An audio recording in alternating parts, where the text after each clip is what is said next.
This remarkable manhwa begins on a dark, stormy night in an ancient Chinese residence. Several men dressed in black robes stand in a line. Someone asks if anyone is present. Rain has pooled into a puddle from the endless downpour. A filthy child stands in the rain, facing the men in black robes. Their stillness is disconcerting. A man with crimson eyes observes the boy intently, wondering how anyone could be living in the abandoned martial academy. Addressing him as a young warrior, the man politely asks for permission to take shelter from the rain for the night. The boy examines them, curious about who they might be. It surprises him that they are speaking to him so respectfully, despite his young age. He reasons that they might see him as a young Taoist protecting the closed academy. In response, he greets them and thinks that perhaps they aren't dangerous people. He explains that he too only started living in the abandoned academy a few years ago, adding that they may stay wherever they wish, just not in his pavilion. The men thank the young warrior for his generosity. Their leader instructs them to avoid the boy's pavilion and find other spots for shelter. He asks if they understand, and they all respond affirmatively before dispersing to find their own spaces. The boy notices the word Tang embroidered on their robes and wonders if they belong to the same clan. Though curious about their identity, he has more pressing matters to attend to. Entering his pavilion, he busies himself with preparing dinner for the children. The somber atmosphere shifts as the boy becomes animated with joy. Our protagonist enthusiastically calls everyone to eat. Opening a large pot, he reveals a small, brown, cricket-like insect inside, remarking that he was nearly late and the insects must be starving. In another pot, he finds a large spider called the black earth tiger, a tarantula native to Hainan, China. This impressive species, which can grow up to 20 centimeters long, features unique stripes resembling those of a black tiger. Using chopsticks, the boy carefully picks up an insect to feed the spider. While feeding it, he reflects on how he wouldn't have survived without these creatures. The tarantula eagerly eats the insect, pleasing the boy. He marvels at how this spider, once the size of a fingernail, has already shed its shell twice and grown so much. Feeling happy, he notes that the spider has had its fill.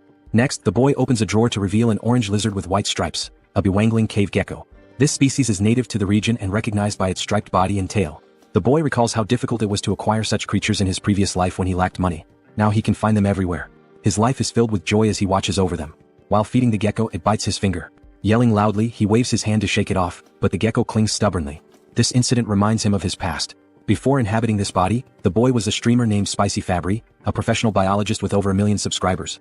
His content focused on venomous creatures, and his final live broadcast became his undoing. In a quest to showcase the 10 most dangerous vipers, he embarked on a journey to find the black mamba, known for its aggressive nature. During the live stream, he lamented that he couldn't find the snake and decided to take a break. Viewers joked about the possibility of it being in his house, but to his shock, the black mamba was indeed there, curled up on his refrigerator. Before he could react, it bit him and he died instantly during the broadcast. Returning to the present, the boy pouts, reflecting on the irony of his death after such an exhaustive search. Meanwhile, an elderly man in a black robe knocks on the pavilion door. Thanking the boy for his kindness, he invites him to share their meal, a freshly caught deer. Excited at the prospect of eating proper meat rather than snakes or lizards, the boy eagerly accepts the invitation. The group gathers around a bonfire as the deer cooks. Noticing the boy's intense gaze at the food, the elder reassures him that it will take time to cook. To pass the time, he begins asking the boy questions about his age and living situation. Embarrassed but obliging, the boy answers his inquiries. The boy felt embarrassed when he realized he'd been staring at the deer for too long. Allowing the elder to ask his questions, he listened attentively. The elder wanted to know if the boy lived alone and how old he was. Unsure if he was 14 or 15, the boy decided to fabricate a story, claiming that a childhood head injury had left him with poor memories. When asked if he was staying there by himself, the boy confirmed, explaining that he lacked any real talent and survived by catching snakes and selling their skins. The elder expressed disbelief that the boy engaged in such dangerous work, but the boy simply shrugged, saying he was used to it. Just then, someone brought over some cooked meat for them to eat. An old man commented on how hungry the young warrior must have been. The boy gratefully thanked the elder, happily noting it had been ages since he'd last eaten meat. As he took a bite, pure joy spread across his face. In his mind, he thought this is what happiness feels like. The older men watched him with smiles, their amusement evident. As he ate, the elders took the opportunity to ask more questions. The elder explained that they were searching for something unusual and wanted to know if the boy had seen anything strange. Initially hesitant, the elder eventually decided it was safe to share the details since the boy lived alone and wouldn't cause trouble. The patriarch explained they were looking for a centipede with a blue spot on its body. Surprised, the boy asked how large the centipede was. The patriarch explained that an adult could easily swallow someone his size. Pale with shock, the boy realized his assumption that he'd been transported only a few centuries into the past might be wrong. He could be in an entirely different world. The white-haired elder reassured him, saying they were close to capturing the creature. Curious, the boy asked if they intended to keep it as a pet. The question amused the elders and the white-haired man burst into laughter. The patriarch chuckled, commenting on how funny the young warrior was. Through laughter, the elder clarified that raising the centipede wasn't their goal, they needed it for medicinal purposes. Confused, the boy probed further. Initially suspecting them of being traitors, he began wondering if they were involved in illegal drug making. He asked how a centipede could serve as medicine. The elder explained that his granddaughter was gravely ill, and only the inner core of the blue spot centipede could save her. Moved by their determination, the boy thought about the lengths parents would go to for their children.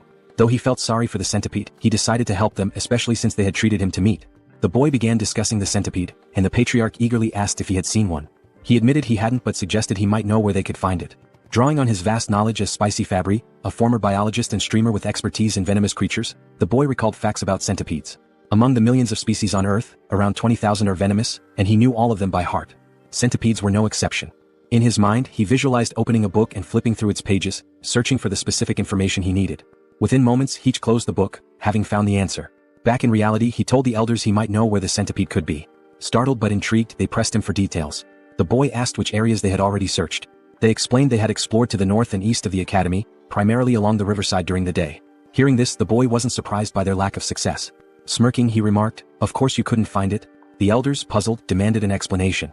The boy began to lecture, explaining that centipedes belong to the Arthropoda phylum and the Chilopoda class, preparing to share his knowledge of their habits and habitats. Centipedes have a broad range of habitats, and being cold-blooded, they require shelter to regulate their body temperature and maintain humidity levels. Interestingly, unlike most insects with a waterproof outer layer, centipedes have weak waterproofing and pores in their shells, making them averse to wet environments. They thrive in high-humidity areas but avoid waterlogged places, as they can't survive long without moisture but dislike excessively damp conditions. Because of this, the blue spot centipede is unlikely to be found in jungles or near rivers. The elders were skeptical. They believed centipedes preferred environments like cracks and rotting wood. The boy clarified that while smaller centipedes might dwell there, the larger ones they were seeking wouldn't. Big centipedes avoid jungles and riverside rocks since these areas lack sufficient hiding spots. The elders exchanged glances, silently communicating. They then asked the boy where the centipede might be found. Promising a significant reward if he helped, the boy smiled and pointed westward, suggesting they search the Rocky Mountains in that direction. He explained that large centipedes rest under warm rocks during the day and come out at night. A few hours later, the search party scoured the Rocky Mountains. The patriarch climbed a tall, narrow rock, observing the surroundings. One of the men suggested that the young warrior might have been mistaken. The patriarch decided to end the search for the day, signaling the team with an arrow.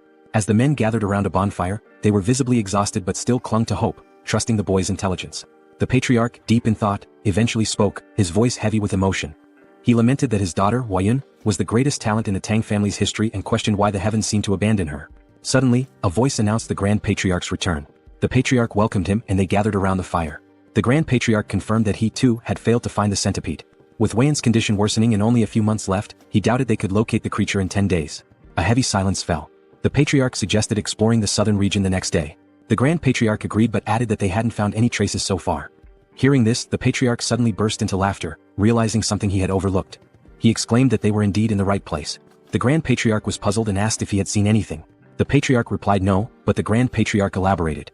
He explained that the complete absence of traces, no animals, droppings or markings, was a sign that the centipede might have cleared the area. The realization struck the patriarch. Territorial animals might have fled or fallen prey to the centipede. Confident, the Grand Patriarch assured him that the blue spot centipede was definitely nearby. Their hope to save Huayun reignited. Suddenly, the ground beneath them began to shake. Cracks appeared and the bonfire area started to crumble. To their horror, a massive limb emerged from the earth, followed by another. The men froze in terror as the enormous blue spot centipede revealed itself. Even the Grand Patriarch looked unsettled. Back at the academy, the boy grumbled about the chaos. He wondered how massive the centipede must be to cause such a commotion. Being a venomous animal enthusiast, he was both annoyed and curious, wishing he could see the creature himself. At the Rocky Mountains, the battle against the centipede raged on. The men eventually triumphed, though not without sustaining injuries. They successfully retrieved the centipede's core, a shimmering blue gem safely stored in a wooden box. Overcome with emotion, they wept, knowing they could finally save Huayun. The patriarch instructed the Grand Patriarch to lead the injured warriors to Sichuan for treatment. When asked why he wasn't coming, the patriarch explained, "Grudges are carved in blood, but favors are carved in stone. That's the way we live." In summary, they still had matters to resolve. The Grand Patriarch finally understood and admitted how he had nearly made a grave mistake by focusing solely on Huayun. He agreed it would be appropriate to welcome the young warrior as a guest and grant his requests. The patriarch instructed the injured warrior to receive treatment in the village while he went to visit the young warrior. He considered that the young warrior might also be curious about the recent events. Meanwhile, the young warrior was casually enjoying the company of 3 small yellow Pokemon-like creatures. The young warrior found himself in a peculiar situation. He had unexpectedly become the father to 3 blue spot centipedes. These tiny creatures, resembling caterpillars, were undeniably cute, especially as they affectionately rubbed against his face.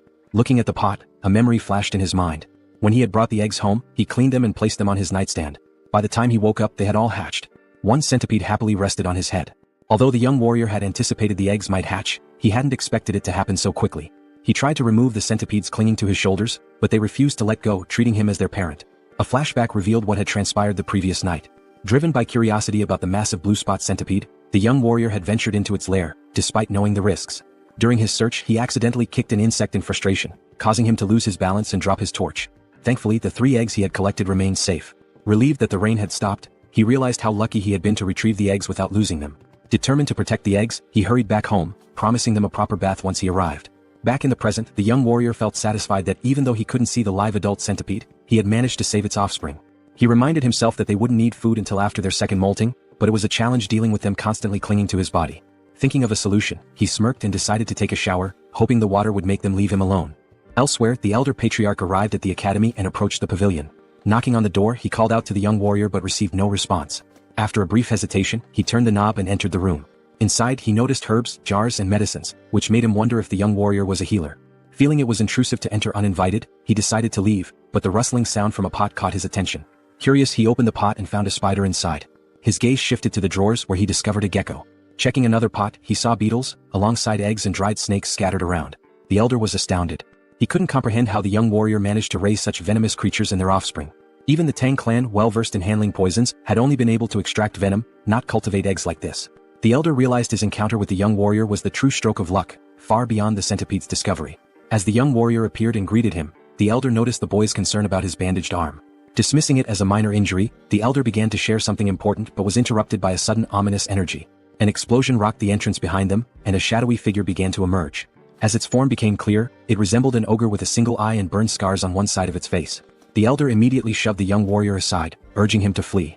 The young warrior was caught off guard and confused. The monster let out a deafening roar and moved with alarming speed, attacking with its hand. The elder blocked the strike with his uninjured arm, enduring immense pain. The monster retaliated, throwing the elder back and sending him crashing into the ground. The area filled with dust as the elder struggled to catch his breath, coughing up blood. He realized the monster's strength rivaled that of his own father. He desperately told the young warrior to escape, but when the dust cleared, the scene revealed the young warrior being held in the air, choking as the monster gripped him tightly. The young warrior gasped for air as the monster roared with laughter. The creature mocked him, claiming he had heard that members of the Tang clan had arrived in Hainan. It sneered, saying no one could have imagined that the son of the myriad poison's divine sovereign would end up wounded and alone. The elder calmly retorted that he had no idea who the monster was and demanded to know why both he and the young warrior were being targeted. The creature scoffed, asking if its disfigured face and powerful fists didn't make it obvious. It then introduced itself as Takenyang, the blood hand Rakasa, and blamed the elder's father for its mutilated appearance. The elder recognized the name. He recalled hearing that Takenyang had been struck by a poison palm and fallen off a cliff, presumed dead. Yet here he was, alive and seething with vengeance. The elder tried reasoning with him, pleading for the release of the young warrior and offering his own life in exchange. But Takenyang refused, vowing to annihilate anyone associated with the Tang clan. Inwardly, the elder cursed this relentless demon, a term used for martial artists who sow chaos and destruction. It was clear Takenyang had no intention of sparing the young warrior. As the warrior's face grew pale from suffocation, Takenyang sneered and prepared to end his life. Desperately, the young warrior begged for mercy, his strength waning with every passing second. Just then, 3 pairs of fierce eyes flashed. The tiny centipedes lunged onto Takenyang's arm. The once adorable creatures revealed their ferocity, biting into the monster's skin with unrelenting force. Takenyang was taken aback, shouting angrily that mere centipedes couldn't harm him. But as he spoke, his neck turned violet, and he coughed up blood before collapsing in agony. The young warrior, now free, stumbled backward, staring in disbelief. He cautiously asked the elder if Takenyang had been a bad person. The elder, equally stunned, watched as the lifeless body of Takenyang lay on the ground. Slowly, his shock turned into a wide grin as he realized the young warrior was far more extraordinary than a mere guest. The elder thought to himself that this boy must join the Tang clan. A few days later, the elder was recovering, and the young warrior diligently cared for him, placing a damp cloth on his forehead. The elder expressed his gratitude, but the young warrior suggested instead that he tell him the whereabouts of his companions so he could check on them. Realizing he couldn't leave the elder alone and that calling for a doctor wasn't an option, the warrior stayed. The elder reassured him, saying he would recover with rest, but the warrior remained skeptical, bewildered at how calm the elder could be after such severe injuries. When the elder explained that martial artists had extraordinary resilience, the young warrior was incredulous.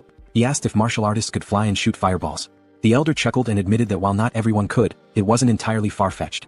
The young warrior marveled at the strangeness of this world, acknowledging that things like giant centipedes only made sense here. The elder formally introduced himself as Tang Kailson of the Sichuan Tang Clan, and the young warrior introduced himself as Wei Soryang. Kailson noted the meaning of Soryang's name, small dragon, and remarked that it was fitting. Curious, Kailson asked if the centipedes on Soryang's body were venomous. Soryang casually rubbed one of the centipedes' bellies and confirmed that they were blue spot centipedes. The revelation made Kailson leap from the bed in shock. He asked if Soryang had tamed them and how he had managed such a feat. Soryang smiled and replied that it was a long story. When Kailson insisted he didn't mind, Soryang began recounting how he had raised the centipedes from eggs. When the story concluded, Kailson could hardly believe it and asked for confirmation. Soryang proudly affirmed that he had indeed raised them from eggs, predicting their hatching with precision. Still reeling, Kailson watched as Soryang opened a drawer and pulled out 2 lizards. The young warrior eagerly displayed them, pointing out the differences.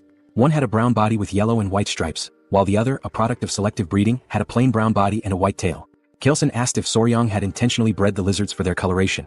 Blushing slightly, Soryang happily admitted that he had, simply because he found it beautiful. Kaleson gathered his composure and asked if the young warrior could breed the most venomous creatures to produce even deadlier ones. Soryang responded with a surprised, huh? In his mind, he considered the possibility, it was theoretically feasible.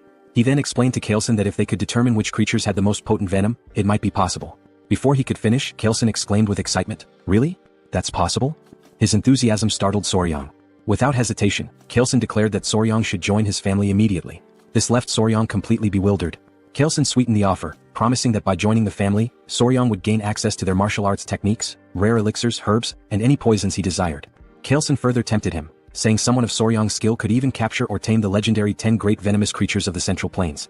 And if that wasn't enough, Kaleson casually mentioned one of the 3 flowers of the Central Plains, his daughter. Soryang shouted, "Hold on," and asked Kaleson to clarify what he had just said. Amused, Kaleson teased that while Soryang might be young, he was still a man. He continued talking about the flowers, but Soryang quickly interrupted, telling him to drop the subject. Shifting the topic, Soryang inquired about the 10 great venomous creatures, asking if they were as incredible as the blue spot centipede. Kaleson enthusiastically confirmed, explaining that while the blue spot centipede was remarkable, it ranked far below the legendary creatures. From giant scorpions to the golden frog that gleamed like gold, these creatures were beyond imagination. Kaleson grinned, sensing that he had piqued Soryang's interest. The young warrior's eyes sparkled with excitement.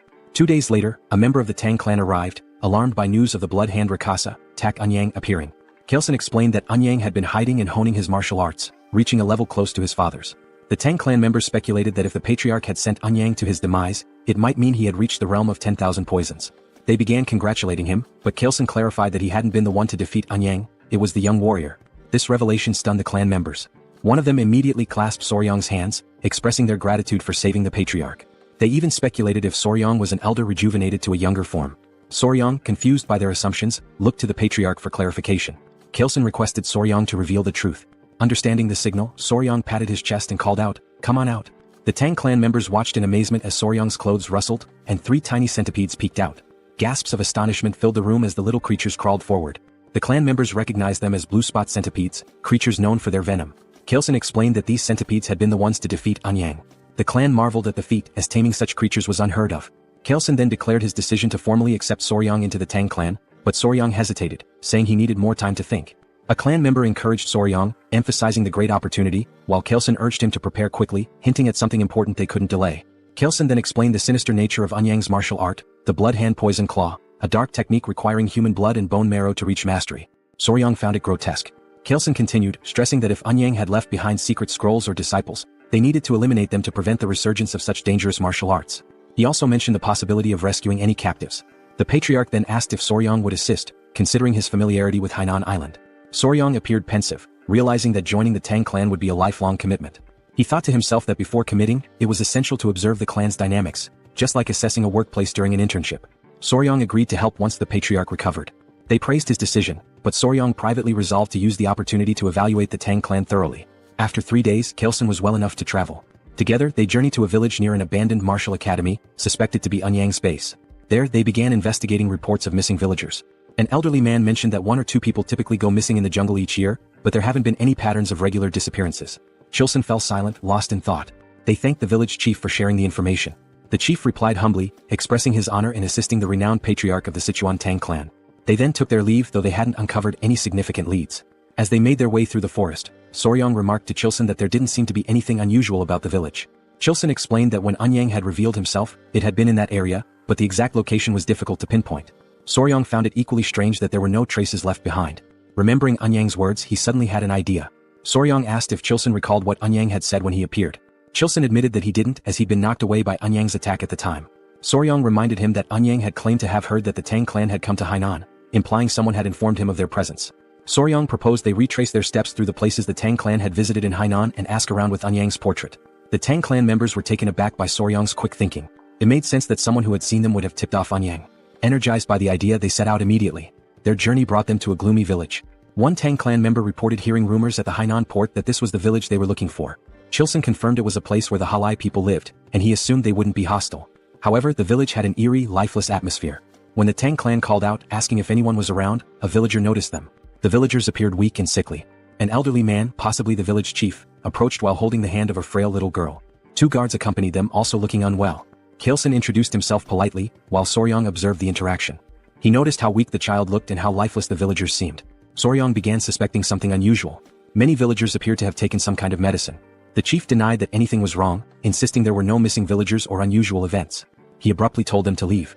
When Chilson tried to point out the disproportion between the number of houses and the few people present, the chief cut him off, repeating that there was nothing of interest and urging them to leave again. Both Kailson and Soryong were puzzled. Kailson whispered to Soryong, wondering why the Halai people who should have been welcoming were acting this way. Soryong had no answer. Just then the little girl collapsed. Everyone was startled. The chief quickly cradled her in his arms, tears brimming in his eyes. He called out to her, saying she was his only remaining family and begging her not to leave him. The scene moved Kailson, who stepped forward and offered his help, explaining that he had some knowledge of medical arts. The chief hesitated and then asked if it was Central Plains medical knowledge. Kailson confirmed that, while he wasn't a physician, he had some expertise in medicine. The chief finally allowed him to examine the child. Before they entered, the chief explained that a plague had been spreading in the village, killing children and weakening healthy adults. He begged Kailson to try to save his granddaughter. Kailson promised to do his best. As they were ushered inside, Soryong asked the Tang clan member if the elder truly knew medical arts. The member explained that the Tang clan's deep knowledge of poisons also made them skilled in medicine.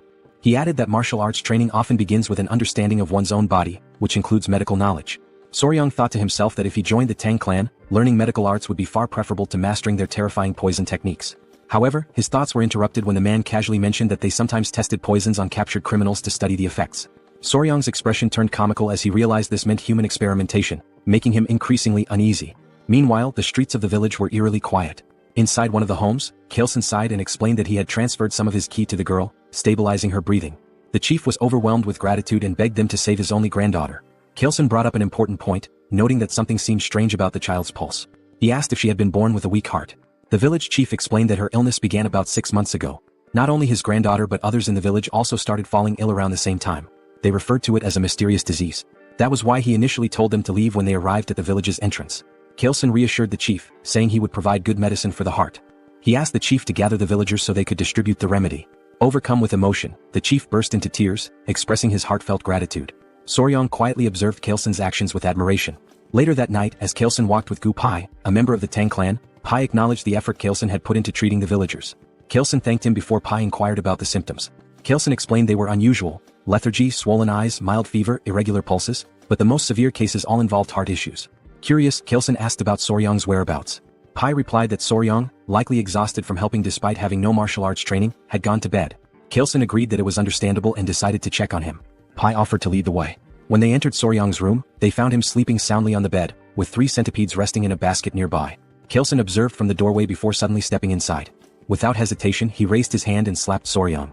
Soryong jolted awake, clutching his stinging cheek, confused and in pain. He demanded to know why Kailson had hit him. Kailson, with a serious expression, apologized and explained there had been a bug on Soryong's face, and he had only wanted to get rid of it. Soryong looked at him skeptically but allowed Kailson to explain further. Kailson said he had come to check on him before going to bed but noticed the bug. In this region, venomous insects were common, so he had acted quickly to prevent any danger. He showed Soryong the bug, a large, unsettling creature. Soryong was startled by the sight and then seemed to piece something together. He asked Kailson if all the patients with different symptoms shared one common condition: arrhythmia. Kailson confirmed this. Soryong suddenly realized the source of the village's mysterious illness and pointed at the bug, declaring it the culprit. He identified the insect as a kissing bug, a member of the Reduviidae family. These bugs feed on blood, often biting near the eyes or lips, and are so discreet they can draw blood more quietly than a mosquito. Known as vampire or assassin bugs, they aren't venomous but carry harmful parasites in their stomachs. When they bite, their excrement can transmit diseases like Chagas disease, a deadly illness that ranks high among animal-caused human fatalities. Soryong then asked the village chief if the village's dogs exhibited symptoms similar to those of the sick humans, such as shortness of breath. The chief confirmed they did and asked if the bug was to blame. Soryong affirmed this, adding that with proper medicine, his granddaughter and others could be saved. Kailson grinned and asked Pai what he thought. Pai commented on Soryong's perceptiveness, praising him as a young warrior of great potential. Watching them, Soryong was baffled by their expressions and wondered what was going on. They reminded him that they were members of the Sichuan Tang Clan. When Soryong's puzzled face made it clear he didn't understand the significance, Kailson repeated the statement. Internally Soryong thought, so what? His irritated and confused expression was unintentionally amusing. Kailson began explaining the concept of gu. Some believed these were venomous parasites, while others thought of them as a form of witchcraft. According to him, malicious individuals in China bred these bugs to cause suffering or manipulate others. They would feed the bugs to people, causing either excruciating pain or complete subjugation. Soryong found the idea hard to believe. Kaelson acknowledged it sounded extraordinary but added that many martial artists had been killed by goo, forced to harm their families, or enslaved by these evil practitioners. Because of this, efforts to develop antidotes to goo had been relentless. These cures could either expel the parasites from the body or destroy them entirely. As Kaelson spoke, Soryong began to grasp the gravity of the situation. Kaelson posed a question. If someone had succeeded in creating a cure, who could it be? With pride, he declared that it could only be the renowned Sichuan Tang family. He explained that if they had something capable of dissolving a fist-sized roundworm inside a body, dealing with a tiny bug would be no trouble. Then he revealed the curse-melting orb, stating that even a small dose of this medicine would suffice. Soryong expressed mild amusement, though inwardly he reflected on how extravagant the name sounded for what was essentially an anti-parasitic drug. They reassured the village chief that they could save his granddaughter, and soon enough the villagers began recovering, starting with her. The chief was deeply relieved, and the villagers' warm hospitality was an unexpected but welcome reward. The villagers, with their bright and cheerful demeanor, lived up to their reputation for optimism. Kaelson acknowledged that the situation would have been much harder without Soryong's insight in identifying the cause of the illness. He humbly redirected the villagers' gratitude to Soryong, praising him as their true savior. Despite the Tang family's medicine curing the villagers, Kaelson insisted on giving all the credit to Soryong.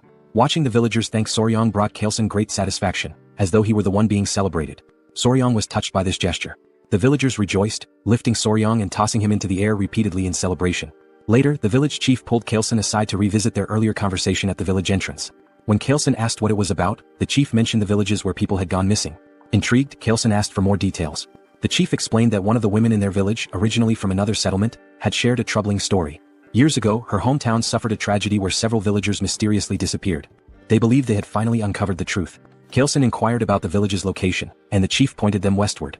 Upon arrival, the stench of decay was overwhelming, confirming they were in the right place. The scene was grim. Corpses, refuse, and insects littered the area, with poison lingering in the air. Pai warned Soryong not to look, but Soryong had already seen it all. Amid the carnage, a man spotted something unusual, a golden chicken foot peeking out of a pile. On closer inspection, it was attached to a bird, a magnificent creature with a golden tail and feathers in shades of purple, pink, and black. The bird radiated an almost magical aura. One of the men, angered by the bird's presence among the dead, hurled a rock at it despite Kaelson's attempt to stop him. The rock missed, but it caught the bird's attention. Kaelson, sensing danger, placed a calming hand on the man's shoulder, warning that something felt off. The bird spread its wings, releasing a toxic miasma that melted nearby skeletons. Startled, Soryong was grabbed by someone who covered his mouth to prevent him from inhaling the poison. Kaelson commanded everyone to flee while shielding Soryong. He explained that the creature was a jinyao, a poison-feathered bird. Once safe, the group gathered around Kaelson, who described the bird in detail. Its wingspan reached 5 feet, its sharp beak gleamed bronze, and its body was cloaked in vibrant purple feathers. The creature could spread death with a single movement, turning everything around it to poison. Atop its head sat a golden crown, giving it an air of regal menace. Soryong, captivated, asked if it was one of the 10 great venomous creatures. Kaelson confirmed that it was and explained that the jinyao held the top rank, earning the title of the king of all venom. Soryong's excitement was palpable as he imagined how even the most dangerous insects and snakes seemed tame in comparison. Kaelson explained that the jinyao was likely drawn to the area by venomous snakes, as it only consumed the heads of such creatures. When Soryong asked how common they were, Kaelson replied that sightings were rare, perhaps once in a century. Fascinated, Soryong asked if it was possible to capture the creature. His question left the Tang members stunned. Kaelson, however, was amused and inquired if Soryong truly wanted to try catching it. When Soryong admitted he did but expressed concern about the venom, Kaelson smiled knowingly.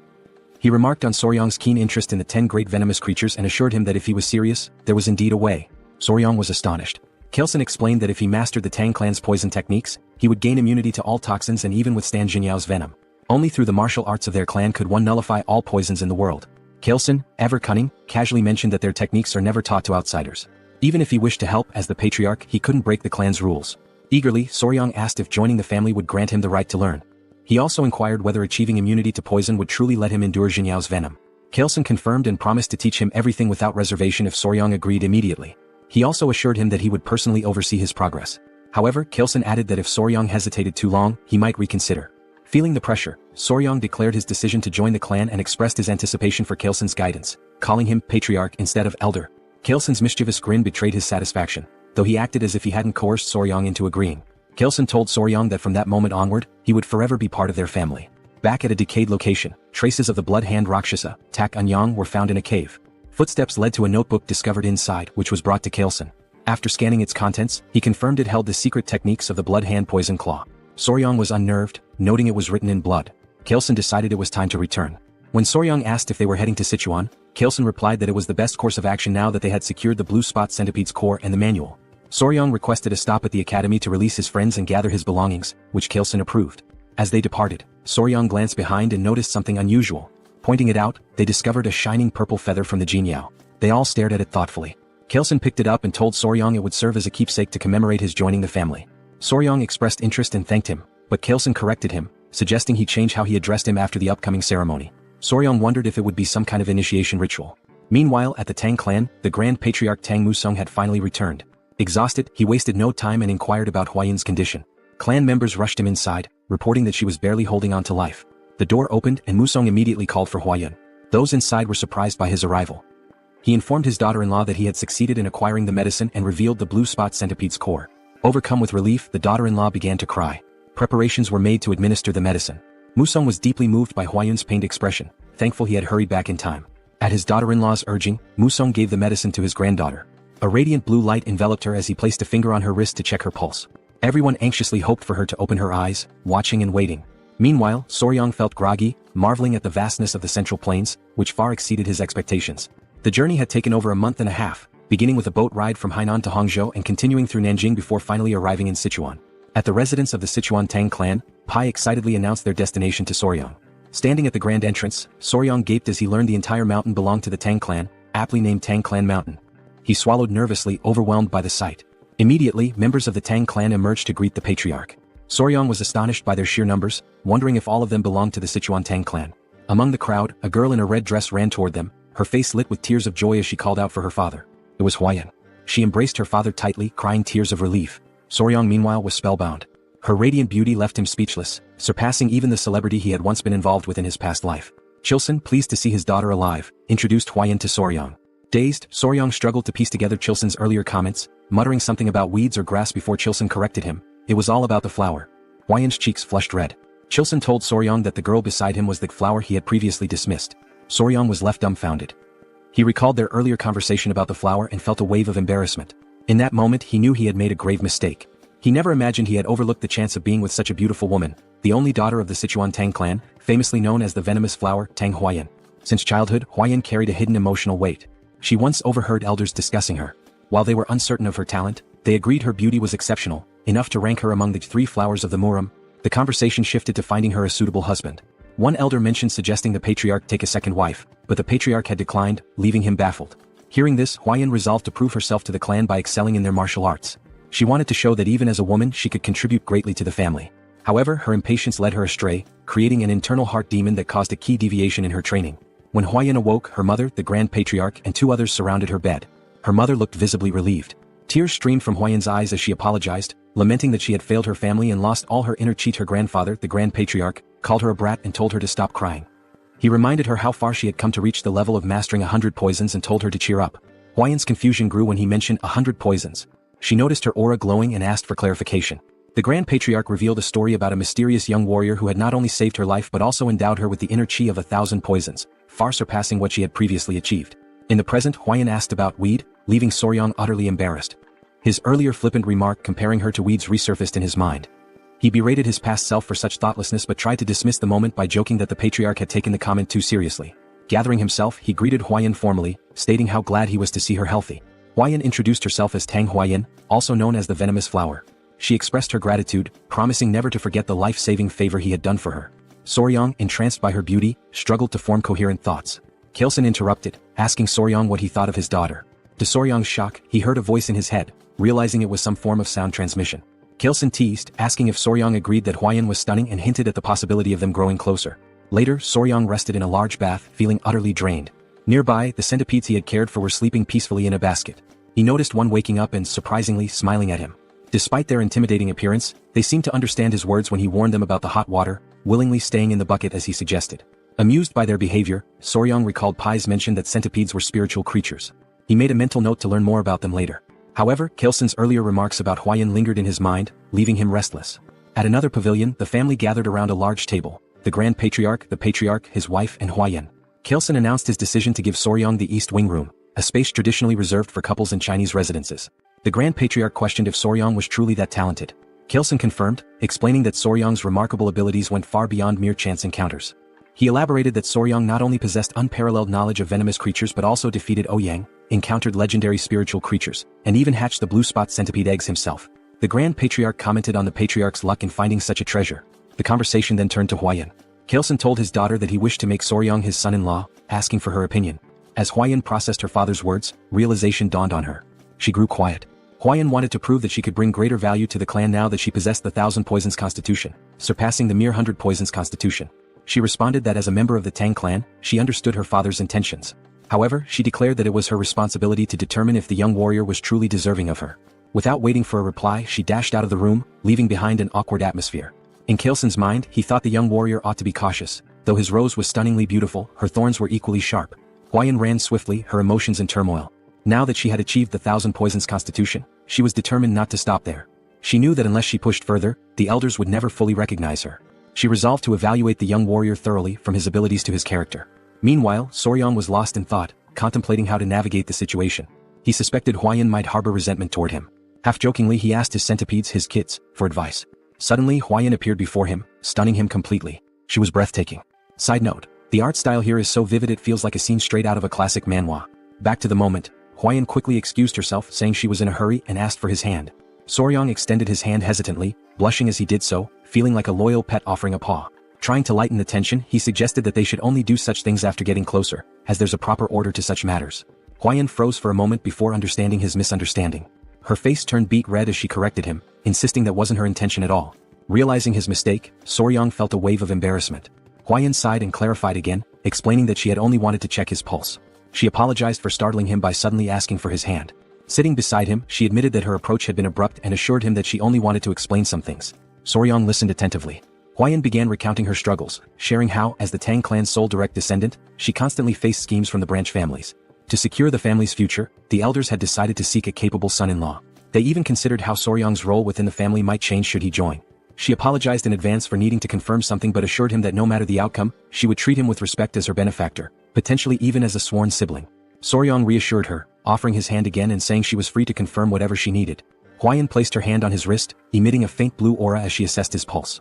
She explained that the Tang clan's martial arts were unique. They required practitioners to adapt to toxins gradually as their internal energy grew. The poisons were ranked: 5 poisons, 10 poisons, 100 poisons, 1,000 poisons, and finally 10,000 poisons. To her surprise, Soryong's body could adapt to 10 poisons, a rare feat for someone not born into the Tang clan. However, it was only 10 poisons, which meant his aptitude would place him at the level of a first-rate martial artist but no higher. She explained that this was the pinnacle someone without innate talent could reach. She then took her leave, leaving Soryong deep in thought. Alone, Soryong mulled over the revelation. The 10-poison body? His face paled at the implications. It might mean he couldn't capture the Jinyao, a crucial goal for him. Hours later, Hwayan stepped out of her bath. Despite washing multiple times a day, she noticed her body emitted a strange scent ever since she had absorbed the blue spot centipede's inner core. Dressing herself, she wondered if it was some sort of punishment for her ungrateful words toward her savior. Meanwhile, Soryong was fast asleep, dreaming of a conversation with someone who thanked him for his kindness. It was Hwayan, or so it seemed. When he asked if it was a dream, the figure explained that while it felt dreamlike, it was not. The entity revealed herself as the blue spot centipede, borrowing Hwayan's appearance to avoid startling him. She introduced herself as the mother of all the creatures Soryong had encountered. Just then, 3 small girls appeared, and Soryong deduced that they were the centipede's offspring. He asked her how she managed to appear in his dreams. She explained that after being mercilessly killed, leaving her children behind, her lingering grudge reached the heavens, and her spirit became trapped in her inner core. She added that while she had been cursing the girl who consumed her core, an opportunity to resolve her grudge arose, allowing her to manifest in his dreams. This was possible because he had taken all her children with him. Soryong silently acknowledged his role in revealing her location, which indirectly led to her demise. Though unintentional, he still felt responsible for the death of the blue spot centipede. Watching her, he listened as she asked if her benefactor could grant her one request. Without hesitation, he promised to fulfill whatever she wished. Her request was simple. She asked him to care for her children until they were fully grown. Soryong was puzzled, noting that centipedes typically become independent after molting twice. She clarified that while this was true for ordinary centipedes, her species was unique. Until her offspring molted twice, they required the flow of qi from their mother's inner core to survive. Only afterward could they sustain themselves by feeding on the qi of other beings. This revelation led Soryong to ask whether the children needed to remain with Hwayan, as she had consumed the inner core. The mother centipede explained the circumstances. She admitted that, in her anger, she had cursed Hwayan, causing her body to emit a foul odor. The curse ensured no man would approach her, preventing her from ever having children. However, she was willing to lift the curse if her children were allowed to absorb the qi from Hwayan's inner core. Perhaps in this way, Soryong could even win the girl's heart. Soryong considered her words carefully before smiling and responding that it didn't feel right. He couldn't take advantage of Hwayan's predicament. The mother centipede admired his integrity and asked how he planned to handle the situation. She reminded him that Hwayan sought strength in a man, and she couldn't magically procure the inner cores of the 10 great venomous creatures to aid him. This sparked an idea in Soryong. He asked her to trust him, assuring her that everything would work out. The next day, Soryang and Hwayan sat side by side. Hwayan now understood that the strange smell emanating from her body was due to the blue spot centipede's inner core. Soryang explained that by attaching the centipedes to her body every few days and letting them absorb the qi, the odor would naturally fade away. Hwayan hesitated before asking if he was truly okay with helping her without asking for anything in return. She knew he could easily demand compensation for his assistance. Soryang smiled and told her he couldn't bring himself to exploit a woman's difficult situation, refusing to act shamelessly. Hwayan was surprised by his response and felt guilty. She told him she couldn't continue accepting his kindness without offering something in return. Her father's words began to weigh more heavily on her. Seeing Soryang's selflessness made her realize that qualities beyond talent or martial prowess were important. Soryang then shared his own thoughts. Referring to her earlier remark about his 10-poison body, he revealed an ambitious plan. Since he could only absorb 10 types of toxins, he resolved to fill those slots with the toxins of the 10 most venomous creatures in the Central Plains. Hwayan was shocked, interpreting his words as a bold declaration to become the strongest under the heavens, all for her sake. The thought made her cheeks flush. For Tang Hwayan, one of the 3 flowers of Murim and the venomous flower of the Tang Clan, this was the first time a man had made such an audacious confession to her. Blushing, she asked if he realized what he had just said. Soryang, confused, replied that he didn't. Hwayan told him the path he spoke of would be incredibly difficult and demanding, potentially requiring 10, 20, or even a lifetime of effort. Soryang's face fell as he worried aloud about how long it might take, amusing Hwayan as she continued to blush. Then, with growing embarrassment, Hwayan brought up that Soryang was only 15 years old. She told him that in 3 years, when he came of age and was ready for marriage, if he succeeded in defeating even one of the 10 great venomous creatures by then, she would consider it. Blushing deeply, she admitted that if he succeeded, there might even be a possibility of a wedding. She cheered loudly, saying she would be rooting for him, then bolted away. Soryang was confused and called out to her. She stopped, turned around and asked if there was anything else he wanted to say. He suggested that she get some rest and stay for a couple of hours. Embarrassed, she hesitated but eventually returned. He reassured her there was no need to worry since the little centipedes wouldn't bite. Gathering his kids, he told them to go to their mom instead of their dad. Hearing this made Hwayan's face flush as red as a tomato. She asked him what he meant by calling them mom and dad, but Soryang quickly clarified that it wasn't what she thought. Meanwhile, Chilson, his wife, and Muziang were seated at the table discussing the young warrior's exceptional talent and how it seemed to have failed to win their daughter's heart. Muziang asked if anyone had seen them earlier that morning. He remarked that it seemed like something was developing between the two. Hwayan's mother speculated that her daughter might have rejected the young warrior. The men pondered deeply. Muziang commented that forcing a marriage wouldn't be right and suggested allowing their feelings to grow naturally. Hwayan's mother proposed having Hwayan oversee the young warrior's martial arts training to spend more time together, believing it could help them bond. Chilson agreed it was a solid plan. Muziang added that they could consult the elder healer sage to see if he could bestow the purifying elixir of marrow and essence to enhance the young warrior's aptitude. Chilson was surprised, noting that such an opportunity hadn't even been extended to Hwayan, so they shouldn't get their hopes up. Muziang acknowledged the point. At that moment, Hwayan appeared outside the door announcing herself. Chilson invited her in and asked what brought her there at that hour. She blushed, surprised to see the 3 of them together. She said she had something to share, blushed again and then, all at once, declared she would do as her father had suggested. Chilson was taken aback and asked what she meant.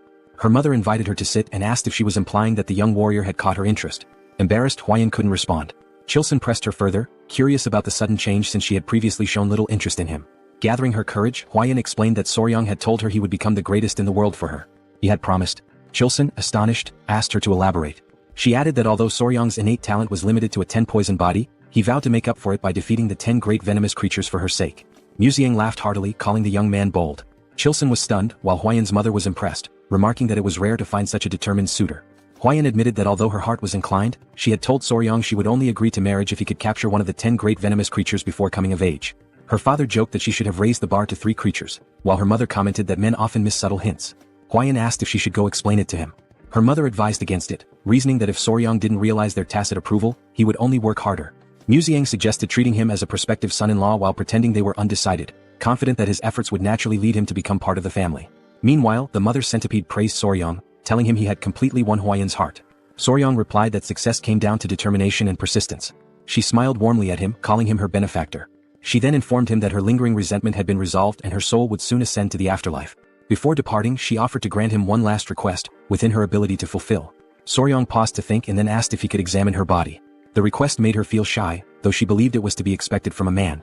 She assumed he was succumbing to human desires and reluctantly began revealing her shoulder, preparing to undress. Startled, Soryang quickly asked if she really needed to take her clothes off. Blushing deeply, she hesitated and asked if she shouldn't. Soryang hastily clarified that it wasn't what he had meant, further deepening her embarrassment. It was amusing to see the children covering their eyes. Soryang clarified that he only wanted to see the true appearance of a blue spot centipede. Realizing his intention, the centipede's mother hesitated, feeling a mix of dread and anticipation. Smoke enveloped the area, and she revealed her true form. Soryang gasped, overwhelmed by her magnificent and enormous appearance. His excitement was palpable. Without waiting for permission, he reached out to touch her, marveling at her size and asking endless questions. Was her body waterproof? How strong was her venom? Could he touch her legs, her antennae, even her fangs? The sheer enthusiasm in his voice was undeniable. The children continued covering their eyes, which only added to the charm of the moment. The centipede mother was slightly embarrassed by his passionate curiosity, particularly when he insisted on touching her fangs despite her warnings of their danger. She began to wonder if her daughters would truly be safe with a man like Soryong, whose touch carried an unusual energy. She couldn't help but laugh, finding it odd yet endearing how he drooled slightly while running his hands over her. Later, Chelson invited Soryong for tea. Chelson revealed that he'd learned everything from Wyan and declared that Soryong would be accepted as their son-in-law. Surprised, Soryong tried to clarify that he thought the arrangement was conditional and would require 3 years to finalize. Chelson dismissed his concerns, stating the marriage would naturally happen when he came of age. Wyan's mother warmly welcomed Soryong into the family, referring to him as her son-in-law. Mu Seong expressed his satisfaction, noting that Wyan had found an exceptional partner and that their clan would thrive even more. Soryong glanced at Wyan, perplexed by how quickly things had progressed. Despite his confusion, he decided to play along and replied politely that he looked forward to their guidance. When Mu Seong suggested getting started immediately, Soryong grew curious. Chelson explained that before Soryong could learn the Tang Clan's poison arts, he must first experience the Hall of 10,000 Poisons. With a sly grin, Chelson assured him it was something he would undoubtedly appreciate. The family led Soryong to the hall, a place of great significance to the Tang Clan. Soryong, excited by the prospect, assumed it was a treasure trove of poisons. However, as they walked, his attention drifted to Wyan's side profile. He couldn't help but admire her beauty, likening the moment to a living portrait. His obvious admiration didn't go unnoticed by his in-laws, who exchanged amused glances. Chelson teased him, joking that if Soryong kept staring at his daughter like that, he might wear out her face. He reminded him that Wyan was his woman now, yet Soryong gazed at her as though she were still untouchable. Wyan's mother chimed in, noting that Soryong seemed utterly captivated by her. Both Wyan and Soryong turned crimson with embarrassment. As they approached the hall, 3 men stood before a massive iron door. 2 muscular guards flanked a Tang Clan official, who welcomed the Grand Patriarch and his grandson-in-law. At Museon's command, the gates were opened. The guards strained against the weight of the colossal doors, forged from rare Kunyu steel sourced from the southern wilderness. As the doors creaked open, Soryong observed the immense effort required. Though the gates finally yielded, the guards were visibly drained. Amused by their struggle, Soryong couldn't help but think how over-the-top the security was for something reminiscent of the Middle Ages. Chelson, noticing Soryong's concern, explained that the Kunyu steel was renowned for its unmatched durability. The Hall of 10,000 Poisons lay before them, and Soryong braced himself for what awaited inside. Even opening the gate was considered a privilege. Once inside, they arrived at the treasure vault where the Tang Clan of Sichuan safeguarded its vast collection of poisons. This remarkable repository, known as the Hall of 10,000 Poisons, housed an incredible variety of toxins. Museon cautioned Soryong to be careful and avoid touching anything recklessly. Soryong nodded, affirming his understanding, but he couldn't help confirming whether the hall truly contained 10,000 poisons. Chelson chuckled, explaining that the poisons were meticulously classified into categories like paralysis poisons, sleep poisons and countless others. The elders, always playful, decided to tease the young pair. Chelson suggested that Wyan explain the poisons to Soryong, knowing he would enjoy learning from her. The suggestion made both Wyan and Soryong blush with embarrassment. Despite her awkwardness, Wyan accepted the task. Taking Soryong by the hand, she guided him to see the Tang Clan's most potent poison. Wyan's discomfort was evident, while the elders watched the two with amused expressions. She began her explanation by pointing out the chi-dissipating poison, which rendered a martial artist's energy unusable with just a single inhalation. She advised Soryong to handle it with extreme care. She then introduced other deadly poisons, the alimentary canal necrotizing poison, the spirit-destroying poison, the bloody pulp poison, and even the infamous 7-step soul-snatching poison. Each was immensely powerful, but Wyan emphasized that the strongest poison of the Tang Clan was something far beyond these. She handed Soryong a tiny seed. Confused, he noted to himself that it resembled a tiger bean. Wyan explained that this seed, though small, contained the most powerful poison known, apart from the venoms of the 10 great venomous creatures. She revealed it as the seed of the castor plant, a symbol of the Tang Clan. Soryong immediately recognized its significance. He thought of ricin, a deadly toxalbumin, lethal in minuscule amounts, infamous for its use during the Cold War and assassinations. Soryong muttered that the seed came closest to the Tang Clan's ideal of a perfect poison, colorless, odorless, tasteless, and invisible. Wyan elaborated, calling it golden poison. When used, its victims experienced what the Tang Clan referred to as a golden death. She emphasized that the strongest poison wasn't about causing the most excruciating pain or the bloodiest death. It was about silent, swift, and untraceable lethality. The Tang Clan's poison arts, she explained, embodied the principles of stealth and certainty. To Soryong, it felt like he was learning the methods of an assassin's guild. Muxiang interrupted, saying it was enough for now and suggested they move on to see the venomous creatures Soryong had been so eager to encounter. He even offered Soryong the chance to oversee their care, with full support from the clan. In Soryong's mind, this translated to the clan indulging his passion as a hobby. His excitement was obvious. Before they could proceed, a messenger named Pai arrived, panting heavily. He urgently informed the Patriarch of a situation at the Black Tortoise Pavilion. The Patriarch asked what had happened, and Pai hesitated before mentioning 2 issues. First, the medicine sent to the Sichuan city lord had failed to achieve the desired effect, prompting a letter of complaints. Pai hesitated again before revealing the second issue, glancing at Soryang. Soryang sighed knowingly. Pai finally explained that it concerned the Hall of 10,000 Poisons. Muxiang guessed that rumors were already spreading and decided they needed to address the matter immediately. He ordered Soryang to accompany them. At the Black Tortoise Pavilion, the elders wasted no time voicing their grievances to the patriarch. They were outraged by his unilateral decision to pair Wuyun with an orphan of unknown origins. This remark infuriated Chiu-san, who began to emit a green aura as he questioned whether they were insulting his son-in-law.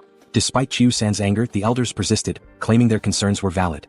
Muxiang silenced them with a sharp rebuke, declaring that the decision was his alone.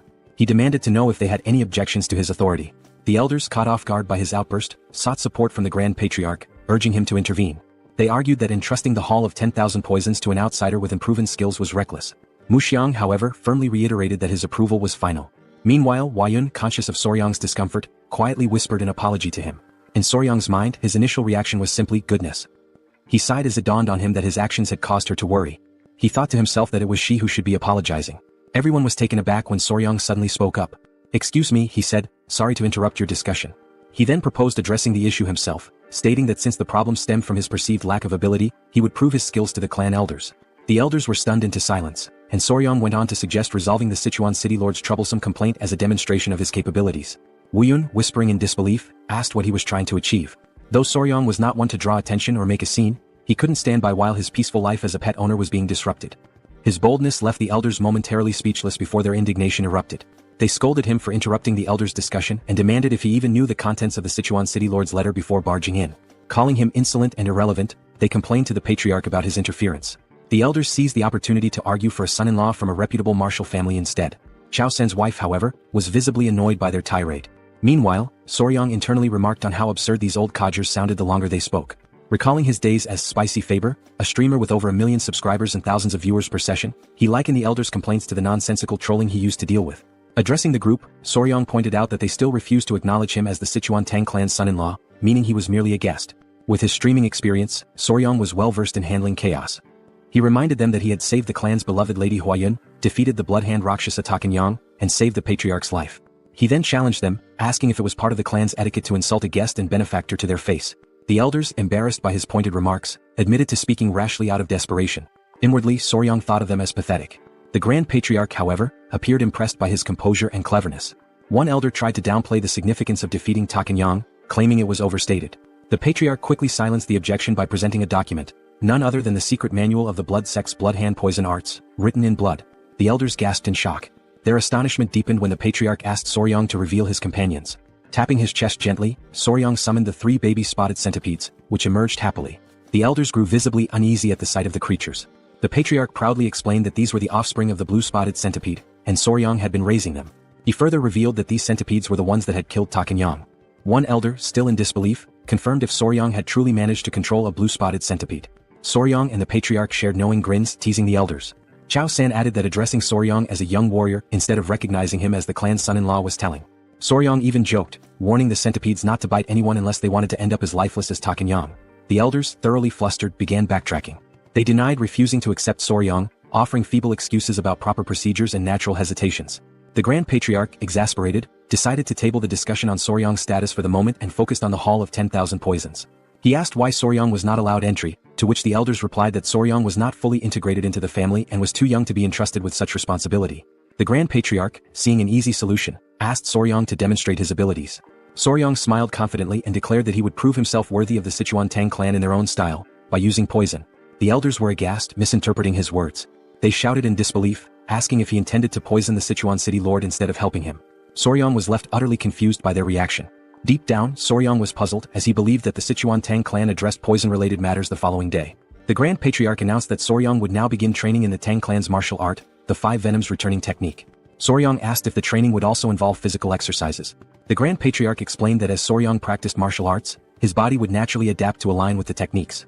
Mu Soryang further clarified that the Tang Clan focused on practicality, so Soryang would learn skills that could be immediately applied in real situations. Mu Soryang unpacked an array of weapons, arrows, daggers, shuriken and more. They started with concealed throwable weapons such as needles, coins, darts, powders, daggers and throwing knives.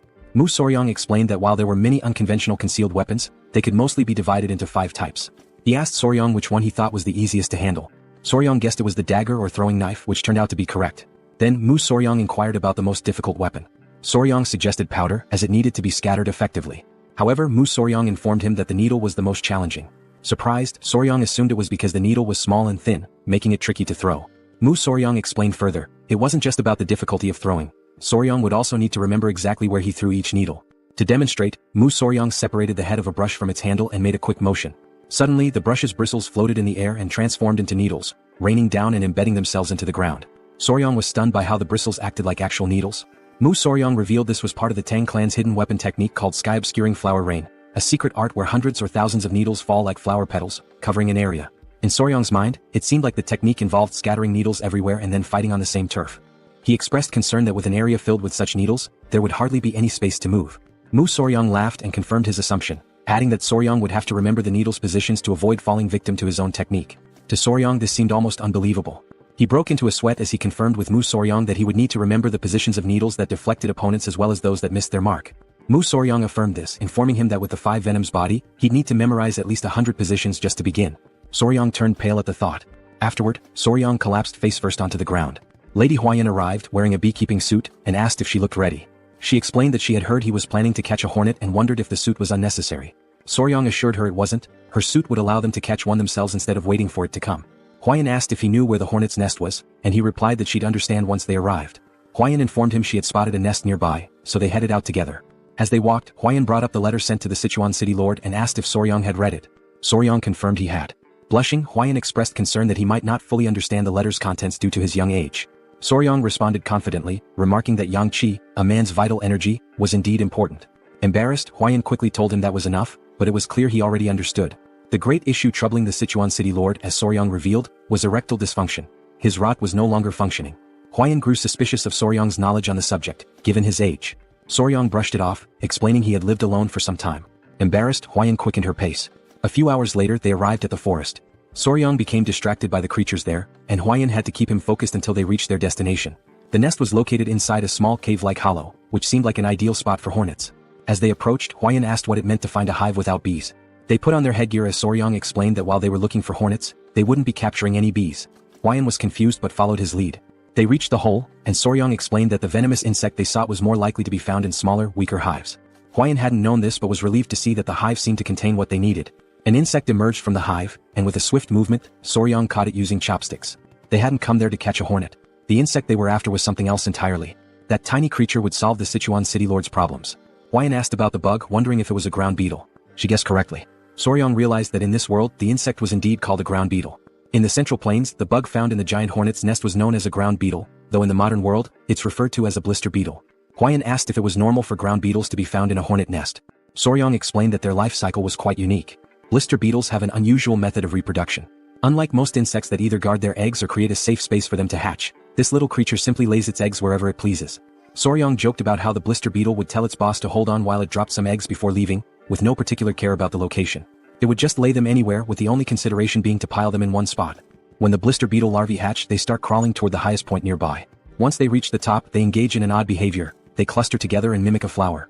This false flower then attracts bees, which mistake it for the real thing. When the bees approach, the larvae swarm onto a carpenter bee's body, taking over its home in an instant. Soryang wasn't sure why the larvae favored giant hornet nests, but it seemed to be the ideal environment for their growth. Huayan felt sorry for the giant hornets, but Soryang shrugged, saying there was nothing that could be done. Huayan knew that the bug caused burns on the skin and had heard that eating too much of it could even be deadly. Soryang confirmed this, explaining that the orange liquid released by a blister beetle contains cantharidin, a toxic substance that causes burns and blisters when it touches the skin. Huayan blushed and asked if it truly had such an effect. Soryang affirmed, adding that it also had the curious property of immediately raising a man's rod. Embarrassed, Huayan quickly told him to stop explaining. She encouraged him to return to the Hall of 10,000 Poisons. Soryang, however, wanted to catch a few more beetles. They had already secured the blister beetle, and once back at the Hall of 10,000 Poisons, Soryang began teaching the warriors how to prepare the medicine. He instructed them to listen carefully and explained that they needed to dry the ground beetles and grind them into powder. 1/10 of that powder was toxic and 3 ml of it could prove fatal. If a person consumed 3/10 of a ml per guan body weight, about half of them would die. Soryang requested that they prepare the medicine using only 1/10 of 1 ml of the poison, about the amount in 10 drops of liquid. To clarify, 1 ml equals 3.75 milligrams, and 1 guan equals 3.75 kilograms. He asked if they understood. Deep down, Soryang felt as if his brain might explode from the complexity. One warrior, removing his mask, remarked that Soryang's explanations were incredibly detailed. They never imagined he would be so skilled in mathematics. The warrior assured Soryang that they would make sure to succeed no matter what. Soryang thanked them, saying he relied on their efforts. Later that evening, Musong was talking to Huayan about how surreal it was that ground beetles had such effects. He mentioned that this made him want to reconsider the poisons in the Tang clan's arsenal. Huayan agreed. Musong then brought up Soryang's remarkable talent in math. Huayan shared how Soryang had calculated the solution's concentration and estimated it to match the weight of 10 drops of liquid. Musong admitted that while he considered himself knowledgeable about poisons, Soryang was on an entirely different level. The more he learned about him, the more he realized what a gem the young man was. Teasing Huayan, Musong asked if she liked Soryang even more now. Huayan blushed, feeling flustered. She admitted that she regretted her hasty judgment in the beginning. Musong replied that as long as she made up for it going forward, that was what mattered. Musong then asked how they planned to test the medicine once it was ready. Huayan turned bright red, almost as if she were a tomato. She mentioned that the branch family elders were saying Soryang had been too insolent. Soryang responded confidently that he'd test it by confronting the clan elders directly. Musong was left speechless, his jaw hanging open in shock. He laughed loudly, finding the boy amusing. The next day, everyone gathered in the hall. The clan elders were doubtful. A warrior handed Soryang a wooden box and explained that he had mixed licorice powder and honey to make the medicine sweeter and easier to consume. Soryang was impressed by how much attention the man had paid to the smallest details. He asked the warrior if he had followed the instructions exactly. The warrior confirmed that he had done so carefully. Other clan members scoffed, saying they were making too big a deal out of it. They even questioned how amazing it could truly be. The patriarch silenced them and then asked Soryang how he planned to prove the medicine's effectiveness. Soryang feigned surprise at the question. The clan elders shouted that it was only natural they needed confirmation. One elder yelled that they would never dare send unverified poison to the city lord of Sichuan. Another elder agreed, adding that if something went wrong it could lead to disaster. Soryang calmly responded that they had no other choice. The warrior understood, but the elders were confused. They grew irritated, feeling as though Soryang was implying they should test it themselves. A loud elder snapped at Soryang, asking if he even understood what that substance was. Another elder commented that Soryang had been out in the world for so long that it seemed like even his insides had turned black. Soryang grinned and called for his grandfather. Museong appeared, asking what he needed. Soryang brought up Museong's earlier statement that those who mastered the Tang clan's martial arts were never afraid of poison. Museong agreed with Soryang's plan and confirmed the statement. Soryang pointed out that the elders' reaction seemed to imply they were afraid. Museong agreed once more. Soryang taunted the great elders of a clan that was surely skilled in mastering 100 poisons. He used reverse psychology, saying that surely they weren't afraid of something as simple as ground beetle poison. This provoked the elder, who then split the medicine into two. He claimed they had no fear of such a trivial poison and consumed it. The elder warned Soryang that if the medicine didn't work, there would be consequences. The elder declared that they would uphold the laws and principles of the clan. They chewed the medicine and a tense silence followed. Then they smirked and declared that nothing was happening. However, one elder felt his manhood stir. The long slumber of the snake was over. Embarrassed, the elders quickly tried to hide their reactions, and from that day on, the clan's laws and principles were firmly set, with a hint of humor. The medicine was sent to the city lord of Sichuan, and its effects were proven to be excellent. A little later, the elders walked through the hall, holding their pants to hide the evidence. Soryang told Museong it had worked just as he had said. By provoking the elders with something related to poison, they had fallen for it immediately. Museong knew that the elders' actions were driven by their pride, but also by their concern for the clan. He advised Soryang not to resent them too much. Museong reminded him that, in the end, they were all family. Soryang nodded, understanding. Huayan hurried in, saying something terrible had happened. They asked what it was, and she explained that their children were acting strange. Soryang turned red and was taken aback. Museong, now serious, called for his grandson-in-law and grabbed him by the collar. He demanded to know what was going on and asked why they had children. Soryang was drenched in cold sweat. Still holding on, he said they hadn't even had a wedding ceremony yet. Huayan, her face flushing, shouted that they weren't human children. It was the centipede Soryang was raising. Soryang looked surprised and worried, quickly asking what had actually happened to the centipedes. He explained that he had been doing a lot of physical training lately and had asked Miss Huayan to look after them in the meantime. However, due to her recent efforts, she had completely forgotten about them. Suddenly concerned, he asked to see where his daughters were, but Huayan told him they weren't with her. The old man, witnessing this scene, was left in utter shock. Sometime later, the three small centipedes were shown looking sickly. Not understanding the situation, Soryang asked Huayan if it had happened suddenly. She confirmed, saying they had seemed fine earlier and asked if he thought they were ill. Their colors looked pale and their shells appeared strange. Soryang quickly realized what was happening and reassured Huayan not to worry. He explained that the process was called molting, during which creatures like centipedes shed their hard shells. He added that it was likely the time for it to happen. Huayan, still uncertain, asked if it was truly okay, and Soryang reassured her it was natural and would happen soon. The first centipede started moving within its shell and moments later, it broke out, revealing something unexpectedly adorable. Everyone was amazed at what they had just witnessed, and Huayan noticed the other two centipedes were also starting to crack their shells. Seconds later they emerged as well. Now gathered together, all three appeared twice as large and even more charming, leaving everyone captivated by their beauty. Huayan asked Soryang if he had names for them yet, but he admitted he hadn't thought about it. After a brief pause, he suggested calling them number 1, number 2, and number 3. Without hesitation, Huayan rejected the idea, saying such generic names wouldn't do. She explained that centipedes of this species could transform into dragons after living for 1,000 years and deserved names worthy of such grandeur. Soryang, skeptical, dismissed the notion that a centipede could become a dragon, even after a millennium. The old man nervously interrupted, laughing, and explained that these centipedes were known as heavenly dragons, meaning they would indeed transform. Realizing who had been spreading such nonsense, Soryang shook his head but continued thinking of suitable names. After a moment of contemplation, he proposed Nova, Myra, and Grace. Hwine was taken aback. Soryang explained the symbolism behind each name. The first, Nova, represented a beginning. The second, Myra, symbolized fragrance. The third, Grace, stood for elegance or kindness. Hwine was charmed by the names and their meanings, agreeing that the father should indeed name his children. Sometime later, while strolling through the city, the now larger centipedes clung to Soryang's body again. As he sat down to rest, he noticed that although his training had strengthened him, it wasn't enough for their increased weight, but at least he could still move. Opening his mouth to comment on their added heaviness, one of the centipedes suddenly jumped and hit him square in the face. Now lying flat from the impact, he realized they were clinging to his entire body. As he mulled over the situation, he overheard a conversation nearby that caught his attention. Two men, carrying a bag of money, remarked on how extravagant the Tang clan of Sichuan was, planning to visit a brothel that night. They added that earning money had never been easier, sparking Soryang's curiosity. Later, the patriarch shared good news with Soryang. He asked if Soryang remembered the medicine they had sent to the elders some time ago. Soryang confirmed he did. The patriarch explained that the medicine had worked exceptionally well, mentioning that the Lord had sent a message of gratitude along with a generous reward, which delighted both Soryang and Hwine. The father-in-law praised Soryang for achieving something remarkable, admitting he hadn't expected to reap benefits so quickly from accepting him as a son-in-law. Soryang was pleased by the compliment. Finally, the patriarch suggested granting him one of his elixirs, urging him not to refuse out of modesty. Soryang pondered the benefits an elixir might bring. Excited, Hwine asked her father what type of elixir he was offering. He replied that it was the honey of the golden king bee. Soryang assumed it was just ordinary honey, but thought he should probably accept it since it might boost his internal energy and help him become a martial master.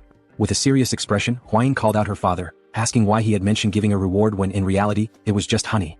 Gripping Soryang's arm, she sternly said her father shouldn't be so stingy, emphasizing that Soryang's accomplishments weren't trivial. She also pointed out that the honey was a low-grade elixir. The patriarch, now looking downcast, explained that even though it was low-grade, it had been expensive to acquire. Hwine, visibly fuming, retorted that regardless of its cost, it was far too insignificant compared to what Soryang had achieved. The patriarch silently lamented how difficult it was to have a daughter.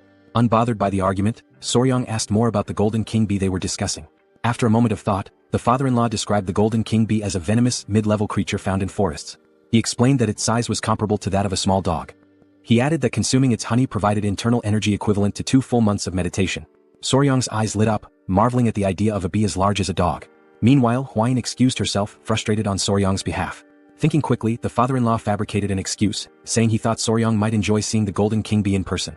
The suggestion instantly lifted Soryang's mood, and he grew excited at the prospect of seeing the bee for himself. The father-in-law gave an approving nod, and Soryang became euphoric. He recalled how in his past life he used to harvest honey alone while filming videos for YouTube. Wasting no time, he ran off, proclaiming himself an expert on bees. The father-in-law followed, commenting that this had turned out to be a good idea. Hwine sighed deeply, realizing she would have to deal with this new situation. Thus began the journey to harvest the honey. Despite their advanced knowledge, when they arrived, they found 2 groups arguing over who had the right to collect the honey from that area. One group claimed they had purchased the information fairly, while the other argued that they had arrived first and had also bought the details from a man with messy hair and a large wart on his face. Soryang recalled having seen someone with those exact features before. One of the members of the Tang clan of Sichuan grew furious and shouted that those swindlers had insulted their clan. Upon hearing the name Tang clan, the entire opposing group was struck with fear. Moments earlier, the patriarch had gathered with the couple, warning Soryang to be cautious on his first journey outside. He reminded him not to forget that he was now a member of the Tang clan family. Soryang nodded, saying he understood. Hwine, already aware of the topic, remained silent, while Soryang, surprised, glanced to the side and noticed a group of Tang clan members awaiting leadership. The patriarch explained that Soryang now needed to learn how to manage others.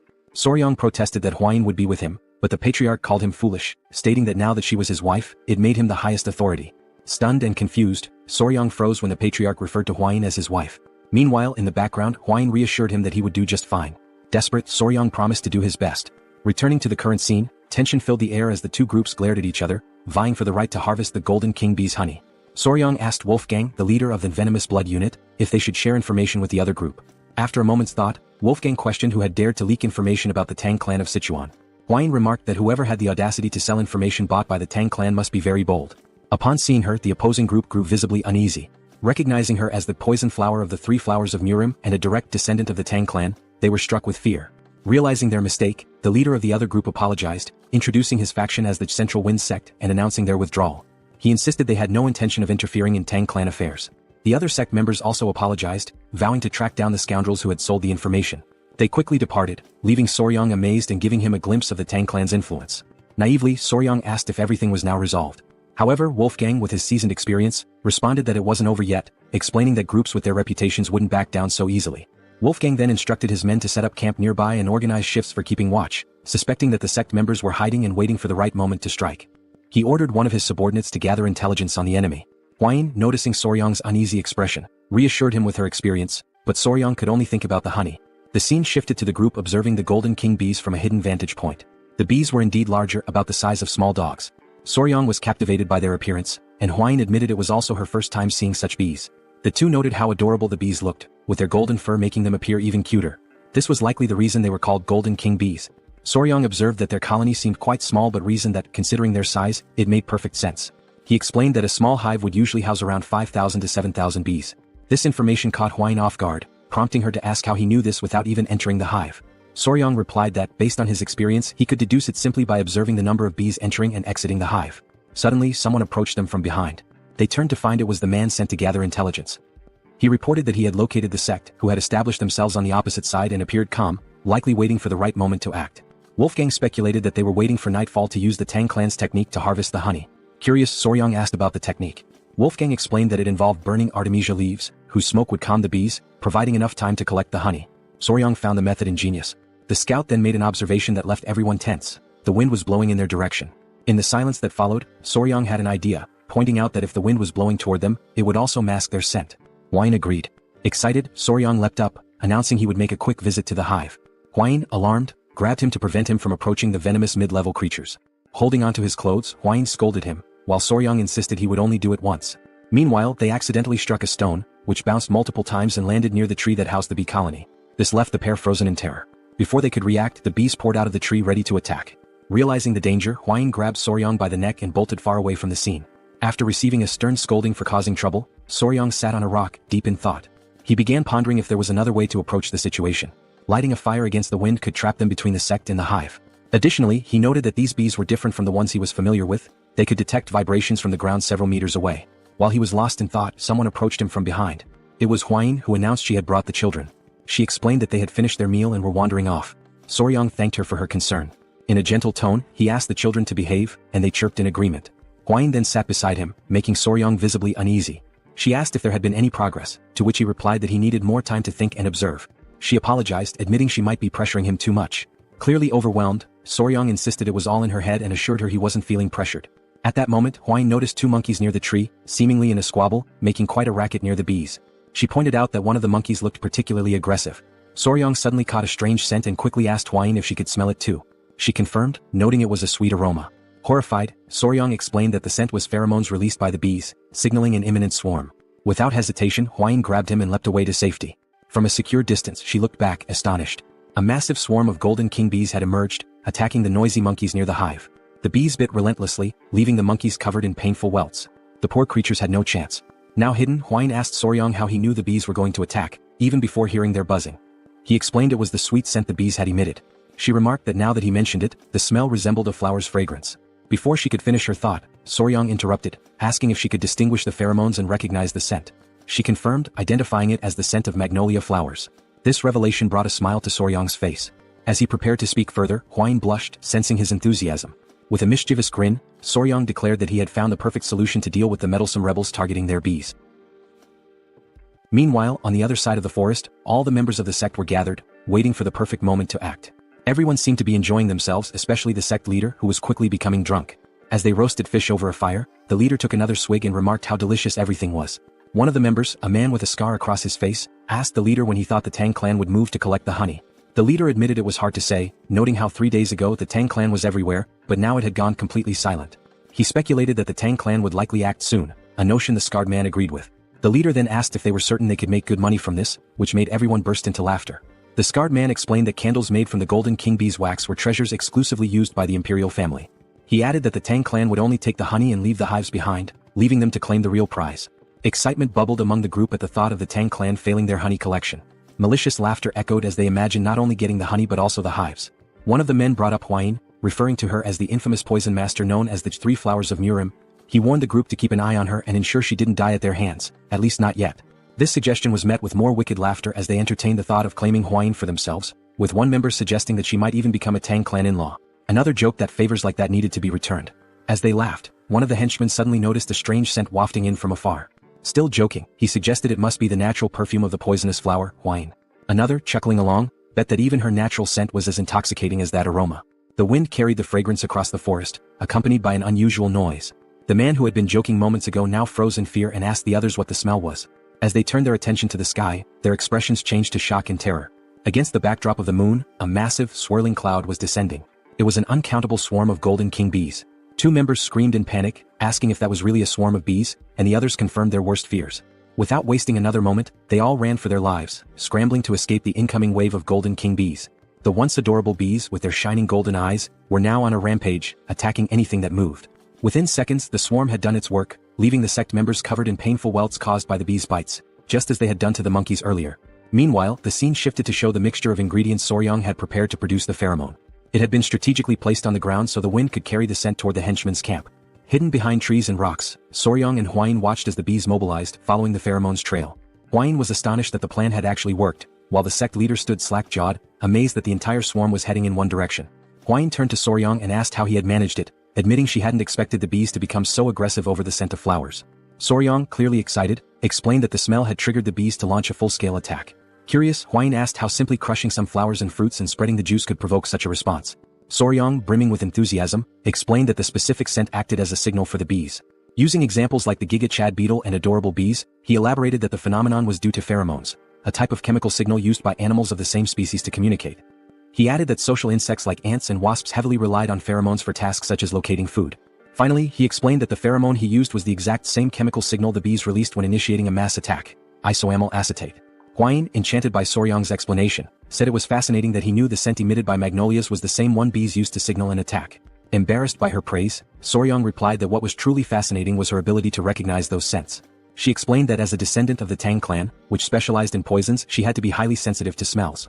Shifting focus from their explanations, Soryong noticed no bees were emerging from the hive. He concluded that this was the perfect moment to act and ventured into the Golden King bees' hive to harvest their honey. Holding smoldering mugwort leaves whose smoke soothed the bees, the trio moved cautiously, observing their surroundings. Standing at the entrance to the massive tree, surrounded by the silence of the night, the leader warned of the danger and insisted on going first. As he stepped inside, his eyes widened in amazement, marveling at how much larger the hive was than they had anticipated. Looking upward, they saw enormous golden glowing honeycombs, fully living up to the name Golden King bees. The leader confirmed that the hive appeared empty, with no sounds of bees buzzing around. As they ventured further, Soryong noticed something unusual. After a closer inspection, he realized there was no honey. Hwain, after looking around, confirmed his observation. This struck the leader as odd, noting that such a thing had never happened before. Soryong also observed the absence of eggs in the hive. Curious, the leader asked if this might be related to the lack of honey. Drawing on his expertise, Soryong hypothesized that the bees were preparing to migrate. They must have consumed all their stored honey and carried it in their stomachs for the journey. He suggested this behavior might have been triggered by the frequent presence of humans nearby. Hwain agreed, stating that it made complete sense. Soryong elaborated that when bees prepare to migrate, the queen stops laying eggs because they can no longer care for larvae during their transition. While exploring the tree's interior, Soryong suddenly froze in shock. Hidden and camouflaged among the hive's remains, he spotted a lone golden king bee that had been left behind. With a sly smile, Soryong turned to the leader and asked how long he could sustain his mobility techniques without resting. The leader, confused by the question, estimated he could manage about half a day. Before he could ask why Soryong wanted to know, a scout interrupted, urgently announcing that the golden king bees were returning and they needed to leave immediately. On high alert, the leader ordered everyone to retreat. He told Soryong to abandon his search and get out of the hive. In the background, Soryong continued inspecting the hive until Hwain came to retrieve him. Grabbing him by his clothes, she insisted they leave immediately. They all dashed to safety, knowing that even the Tang Clan's techniques to calm the bees wouldn't be enough to prevent an attack. As Soryong was dragged along, it became apparent that he had taken the golden king bee and hidden it inside his clothes. Moments later, the group finally breathed a sigh of relief, grateful to have narrowly escaped a potential mass attack. Hwain expressed her relief at having made it out before the bees returned, only to pause when she noticed something moving inside Soryong's clothing. Horrified, she demanded to know what he was carrying. With a sheepish smile, Soryong revealed the golden king bee queen and nonchalantly explained that, since they couldn't retrieve the honey, he had brought the one who could produce it. Everyone stood speechless, processing the situation. When the gravity of what he had done sank in, they were thrown into a panic, unsure of what to do next. The golden king bee queen, ever adorable, emitted a soft sound that only emphasized her charm. Soryong, now grinning, turned to the squad leader and warned that the bees would soon realize their queen was missing and start chasing them. As if on cue, a massive swarm of golden king bees, willing to sacrifice themselves for their queen, appeared on the horizon, heading straight for them. With an innocent smile, Soryong cheerfully stated, "We need to run, now." And so began a life-or-death chase. Woolgang carried Soryang on his back, running as fast as his legs would allow. The queen bee was restless, her wings trembling with unease. Soryang gently stroked her head, trying to soothe her, and promised that he would take her to a place where no one could disturb her. It had been several days since their desperate escape from the swarm of honeybees began. During this grueling journey, the group pushed themselves to their limits, sacrificing sleep and using their mobility arts to the fullest. Exhaustion was etched on the faces of every member of the team. By the time they reached their destination, several warriors from the Venom Blood unit had fallen behind. Silently, Soryang vowed that as soon as they returned, he would demand proper mobility arts training for everyone. As they pressed forward, one warrior stumbled and fell to the ground. Alarmed, another member shouted, drawing attention to their fallen comrade. The downed warrior was Huang Duryong of the Venom Blood unit. His condition was critical, half-conscious with dark circles under his eyes, and both drool and snot dripping from his slack mouth. Soryang wasn't faring much better, dark circles shadowing his own eyes. Yet, he clung to the hope that once the queen bee was far enough from her colony, the relentless pursuit of the swarm would cease. Woolgang, however, began to lose faith. He questioned Soryang, asking if they could truly escape. Soryang's answer was vague, offering no definitive assurance. 3 days later, another warrior collapsed, falling face-first onto the dirt path. Weakly apologizing, he admitted he could no longer continue. Soryang grew increasingly worried about Woolgang's condition. Before he could act, Hwine stepped forward, insisting she would carry Soryang in Woolgang's place. Soryang protested, suggesting he could run on his own. Despite her disheveled and exhausted appearance, Hwine declared with unshakable resolve that a member of the Tang clan never gives up. When they finally reached the gates of the Tang clan estate, 2 guards were stationed there. They quickly noticed the approaching figures and immediately recognized Hwine, their young lady. Leaning on Soryang for support, Hwine staggered forward. The guards were stunned by their battered state and wasted no time calling for assistance. The commotion drew the attention of the clan elder and Chai Olsen, who hurried out to see what was happening. Both men froze in shock at the sight of Hwine's weakened condition. Chai Olsen gently placed her head on his lap, using his healing arts to tend to her injuries. Furious, he demanded an explanation from Soryang. Soryang pleaded for calm, explaining that Hwine was merely exhausted from 10 consecutive days of using mobility arts without rest. However, he didn't dwell on explanations and urged them to move immediately to the training grounds, insisting there was no time to waste. The elder, confused, asked for clarification. In response, Soryang reached into his clothing and revealed the golden-haired queen bee. He explained that the swarm would arrive soon and that they needed to prepare at the ancient grove in the training grounds. A heavy silence fell over the room, as everyone struggled to process what they had just heard. Finally, the elder broke the silence, bursting into laughter at the absurdity of the situation. Chai Olsen, however, was less amused. He reminded Soryang that his task was to gather honey, not bring the queen bee herself. With a firm grip, the elder placed his arm around Soryang's shoulders and declared they would head to the training grounds immediately. A startled cry escaped Soryang as the elder effortlessly lifted him and began running at breakneck speed. Midway through, Soryang shouted, alarmed. "What's wrong now?" the elder asked. "The bees, they're coming our way," Soryang exclaimed. The elder turned to see a massive cloud of bees swarming after them. "Did you bring the entire colony with you?" he asked, incredulous. The two quickened their pace, racing toward the ancient grove. Soryang's body strained to endure the overwhelming speed, but the elder's secure grip held him steady, like a living seatbelt. At last they arrived. Soryang approached the tree and gently addressed the golden-haired queen bee, explaining that this was the safe haven he had promised her, a new home where she would be undisturbed. With care, Soryang released the queen bee, asking, "Not bad, right?" The queen bee emitted a soft, melodic sound as if acknowledging his words. She inspected the tree and turned back to Soryang, her excitement evident. Soryang chuckled, asking aloud if she truly liked her new home. The elder, standing nearby, reminded everyone that they needed to leave quickly, as the swarm was still approaching. The members of the Tang clan watched in awe as the golden-haired bee colony arrived, flying in perfect harmony above the tree. The queen bee let out a series of sounds as if calling to her followers. Obediently, the bees settled into the tree. The elder watched in awe, admitting that he had never witnessed anything like it in his entire life. The mission was a resounding success. The golden-haired queen bee had been relocated safely, marking an extraordinary achievement for the Tang clan. Soon after, the adorable bees, each the size of small dogs, could be seen drinking a sugary mixture. Sugar water had been offered to the exhausted golden bees, who had followed the group tirelessly. As the saying goes, bonds are often forged over shared meals, and goodwill begins with a moment of kindness. Fortunately, in this world, a refined sugar substitute existed, working perfectly for the task. Soryang hoped this small feast would help ease the bees' distrust of them. Deep down, he wished for more, for the bees to eventually see him as their master. Suddenly, Soryang shouted, his expression changing as he remembered something. Both Chul-san and the elder turned to him with suspicion, asking what was wrong. Nervously, Soryang asked about Hwine. Irritated, Chul-san retorted that Soryang was only thinking of her now, after everything that had happened. He explained that he had instructed other members to escort Hwine back to her mother so she could rest. Chul-san then asked, clearly annoyed, whether they had really used mobility arts to travel from the forest all the way back to the estate while being followed by the bees. Soryang hesitated, then confirmed with an awkward nod. He apologized, explaining that they had managed only 4 hours of sleep per day, spending the rest of their time running. The elder suddenly seemed to realize something. Turning sharply to Soryang, he asked where the members of the Venom Blood unit were. Sweat beaded on Soryang's forehead as he stammered out a hesitant answer. They had collapsed somewhere along the roadside. Quickly he added that he would go back to retrieve them. Eventually, the members of the Venom Blood Unit returned safely to their families. In Huayin's room, she had recovered enough to sit up and look cheerful. Soryong sat beside her. Excitedly, Huayin remarked that the golden bees had regained their strength. Soryong explained that the bees were now busy gathering nectar from the poisonous flowers on the Tang Clan's mountain. Huayin laughed, commenting on how adorable it was. At that moment, someone burst into the room, calling Soryong's name urgently. It was Pei, insisting that Soryong come quickly. Something seemed wrong with the golden bees. They appeared to be searching for something. Soryong and Huayin rushed outside to find the bees scattered everywhere. As soon as the bees spotted Soryong, they swarmed toward him, clinging to his clothes and tugging at his shirt. Confused, Soryong couldn't make sense of their behavior. The bees tugged harder, lifting him off the ground. Huayin watched in astonishment as Soryong floated in midair, arms outstretched and legs stiff, forming a T-shape. After a moment, the bees set him back down. Still dazed, Soryong asked what was going on and why they were acting so strangely. The bees began nudging him toward the hive and he finally understood. They wanted him to go inside. Looking around, Soryong noticed that the bees had already begun constructing part of their hive and were diligently collecting honey. That's when he saw the queen bee approaching him. Extending his palms, he asked if she needed help climbing up. Before he could react, the other bees grabbed him again, pinning him in place. One even pinched his cheek. Soryong glanced at the queen bee, noting her elegant and surprisingly charming appearance. And then, to his utter shock, the queen bee closed her eyes and leaned toward him. Panic surged through Soryong, but he didn't have time to protest. The queen bee pressed her lips to his. He felt something placed in his mouth and instinctively swallowed. Immediately the other bees released him and the queen bee stepped back.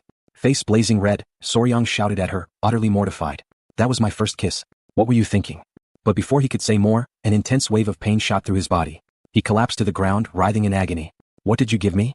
Soryong wondered in his mind. From his perspective, the queen bee watched him with an enigmatic expression, leaving him completely bewildered. Meanwhile, Soryong was lying on the ground, writhing in pain, while the queen bee observed him passively. As he agonized on the ground, he noticed that beneath the strange discomfort, like an intense itch, his entire body was engulfed in overwhelming heat, and his heart was racing uncontrollably. He turned toward the queen bee beside him, still struggling, and demanded to know what she had made him eat. She simply stared at him adorably, offering no response as his senses began to fade and his eyelids grew heavy. A few minutes later, still unconscious, Soryong heard someone calling his name over and over. When he partially opened his eyes, he saw Huayin and the Great Elder. Huayin, frantic, exclaimed that something was seriously wrong with him, and the elder confirmed, saying it seemed he had ingested a highly potent elixir. Soryong fainted again as Huayin pleaded for him to hold on, promising to guide his chi. Moments later, Soryong regained full consciousness. He woke to find Huayin beside him, worry etched across her face as she asked if he was okay. He sat up in bed, scratching his head and asked where they were. She explained they were in the Tang Clan's medical wing. Huayin elaborated, saying that when she saw him being dragged off by the queen bee, she and the elder immediately ran to the hive. By the time they arrived he was already unconscious, so they brought him there. She asked if he remembered what had happened at the hive. Soryong paused to think. It was then that he realized his first kiss in this world had been with the queen bee. Embarrassed, he flushed deeply. Huayin, still concerned, asked if he was feeling alright and if there was anything wrong with his body. She offered to call the Great Elder for his expertise if necessary. Looking down at his hands, Soryong shook his head and said there was no need. After letting out a long sigh, he decided to explain what had really happened. He told her that the queen bee had fed him the same food she eats, which was undoubtedly the cause of everything. Curious, Huayin asked what exactly he had eaten. Soryong admitted he didn't know the exact name but said that if he had to name it, he would call it the king bee elixir. Huayin was shocked.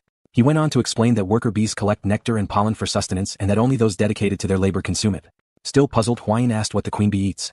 Soryong replied that from birth to death, the queen bee exclusively consumes the elixir made by the worker bees. In other words, he explained, the substance the queen bee had forced him to consume was royal jelly. Huayin understood and remarked that it must be the queen's exclusive food for her entire life. Soryong then added that the king bee elixir has special effects. Intrigued, Huayin asked what those effects might be. Excitedly, Soryong explained that while worker bees typically live for about a month and a half, the queen bee, sustained solely by the elixir, can live up to 690 times longer.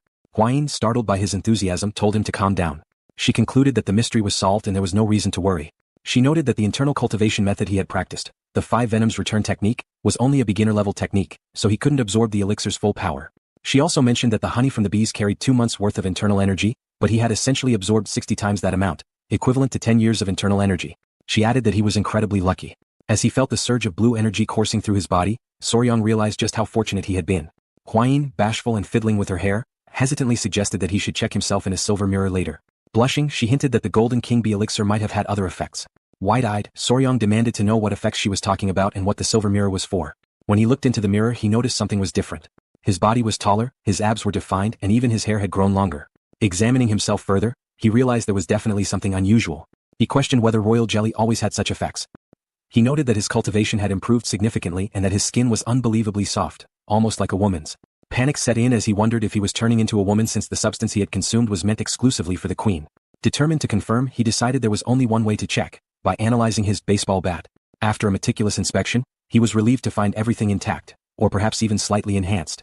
Relieved, Soryong lay down on the floor and realized everything was where it should be. Hwain mentioned that the elder had guided his chi, otherwise the outcome could have been disastrous. Soryong admitted that he had indeed been at death's door and that the great elder had saved him. Later, as he walked through the city, Soryong noticed he was receiving strange stares that hadn't happened before. He wondered if it was due to the increase in his internal energy. When he overheard two girls talking about him, he decided to slip away quietly. Now at the Sichuan clan's restaurant, Soryong sneaked in, trying not to draw attention. However, Hwain's mother noticed him as he arrived while everyone was being served at the table, which was adorned with several beautiful dishes. Her mother teased that her son-in-law looked even more handsome now and asked how he was feeling and if his body was alright. Soryong replied that he was fine and apologized for causing any worry. She told him not to fret and said that it was now something to celebrate. After all, his skin looked amazing and Hwain must be feeling jealous. Embarrassed, Hwain blushed deeply. Flustered, she urged everyone to stop teasing and to take their seats. With everyone gathered around the table, the servants began serving the meal. Hwain's father asked if Soryong was feeling better, to which he replied yes and apologized again for causing concern. Soryong also took the opportunity to thank the elder, saying he had heard how well he had taken care of him. The elder graciously acknowledged the gratitude and commented that Soryong seemed to have had a stroke of good fortune. At this, Hwain's father and the elder turned to Soryong and asked if he could explain what had happened. Hwain had mentioned the King Bee elixir, but they wanted to hear the story directly from him. Soryong paused, reflecting on what had truly happened and how to convey it. He began by explaining that it seemed the Queen Bee had been so pleased with her new home that she decided to reward him for his kindness. She dragged him into the hive and fed him the King Bee elixir, which started all the commotion. Everyone at the table was shocked, marveling that even mid-level venomous creatures could show gratitude. It was truly fascinating. The elder then asked Hwain's father if there was any way to obtain the elixir again, noting how it could greatly benefit the Tang clan. Hwain's father responded that while the honey alone was an incredible treasure, the King Bee elixir would indeed be an extraordinary blessing. Excited by the idea, Hwain's mother turned to Soryong and asked if it would be possible for him to acquire more of the elixir. The question silenced the entire table as everyone waited for his response. Hwain herself addressed him directly, asking if it was truly possible to get more. Soryong thought about it, considering that with ordinary bees, it might be feasible to create multiple queen cells and trick the worker bees into producing royal jelly for them. However, he concluded that attempting such a trick with the highly intelligent king bees would likely result in them turning everyone into a hive. He explained that royal jelly was essentially baby food produced by worker bees, but what he had consumed came directly from the queen herself, raising the possibility that it wasn't even the same substance. Debating whether to be fully honest and risk dashing their hopes, Soryong finally said he didn't think it was possible. The elder and Hwain's mother immediately asked why not. Soryong replied that even if someone could eat it, he wasn't sure they would want to. Confused, Hwain's father asked if the issue was with the taste or the smell. Soryong clarified that it wasn't about either. The king bee elixir came directly from the queen bee's mouth, and the only way to receive it was through direct contact with her. He went on to explain that the process involved forming a bond by joining lips, with the queen's tongue entering the recipient's mouth to transfer the elixir. The entire table froze in shock at the revelation that Soryong had kissed the queen bee, especially with his wife sitting right beside him. Still stunned, Hwain's father concluded that it was best to assume acquiring more was impossible since the queen bee had only favored Soryong, making it unattainable for anyone else. At that moment, the sound of chopsticks dropping broke the silence. It was Hwain, her face serious, who asked Soryong about this so-called kiss. With a look of disbelief, she demanded to know if he had really kissed the queen bee. It seems our young warrior might be in serious trouble now. Meanwhile, night had fallen, and the full moon illuminated an otherwise calm and serene place. In a secluded room, someone appeared visibly irritated. His hand, scarred and veined, rested heavily on the table. This hand belonged to none other than Ju Young-hak, the leader of the Murim Martial Alliance and known as the Emperor of the Fist. Suddenly, from outside the room, a voice announced the arrival of tea. Young-hak allowed the person to enter, and a young woman with brown hair stepped in, carrying a tray with a tea set. She mentioned that she had prepared Seosan Bikro tea, which startled Young-hak, as it was the tea of his homeland. He commented on the coincidence and she smiled, explaining that she was aware of its origins because the tea was famous. Grateful, Young-hak thanked her and promised to savor it. As she poured the tea, he prepared to take a sip, the woman watching him intently.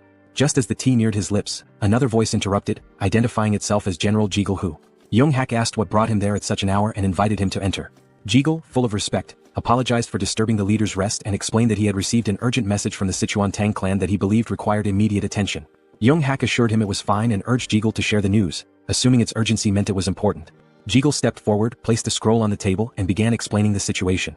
He revealed that the message concerned Rakshasa Blood Hand Tak Anyang.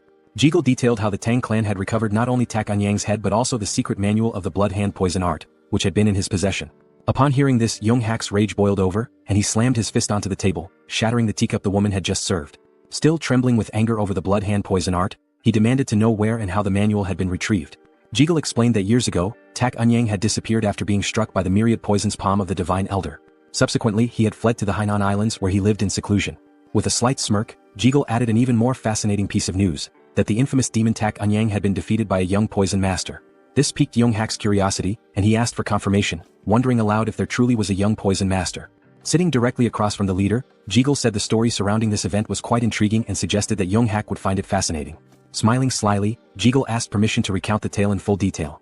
In the background, the woman silently observed Jiggle with an enigmatic expression, clearly displeased by his presence. Elsewhere, in the grand hall of the Tang Clan patriarch, a meeting was underway with the clan's most prominent members.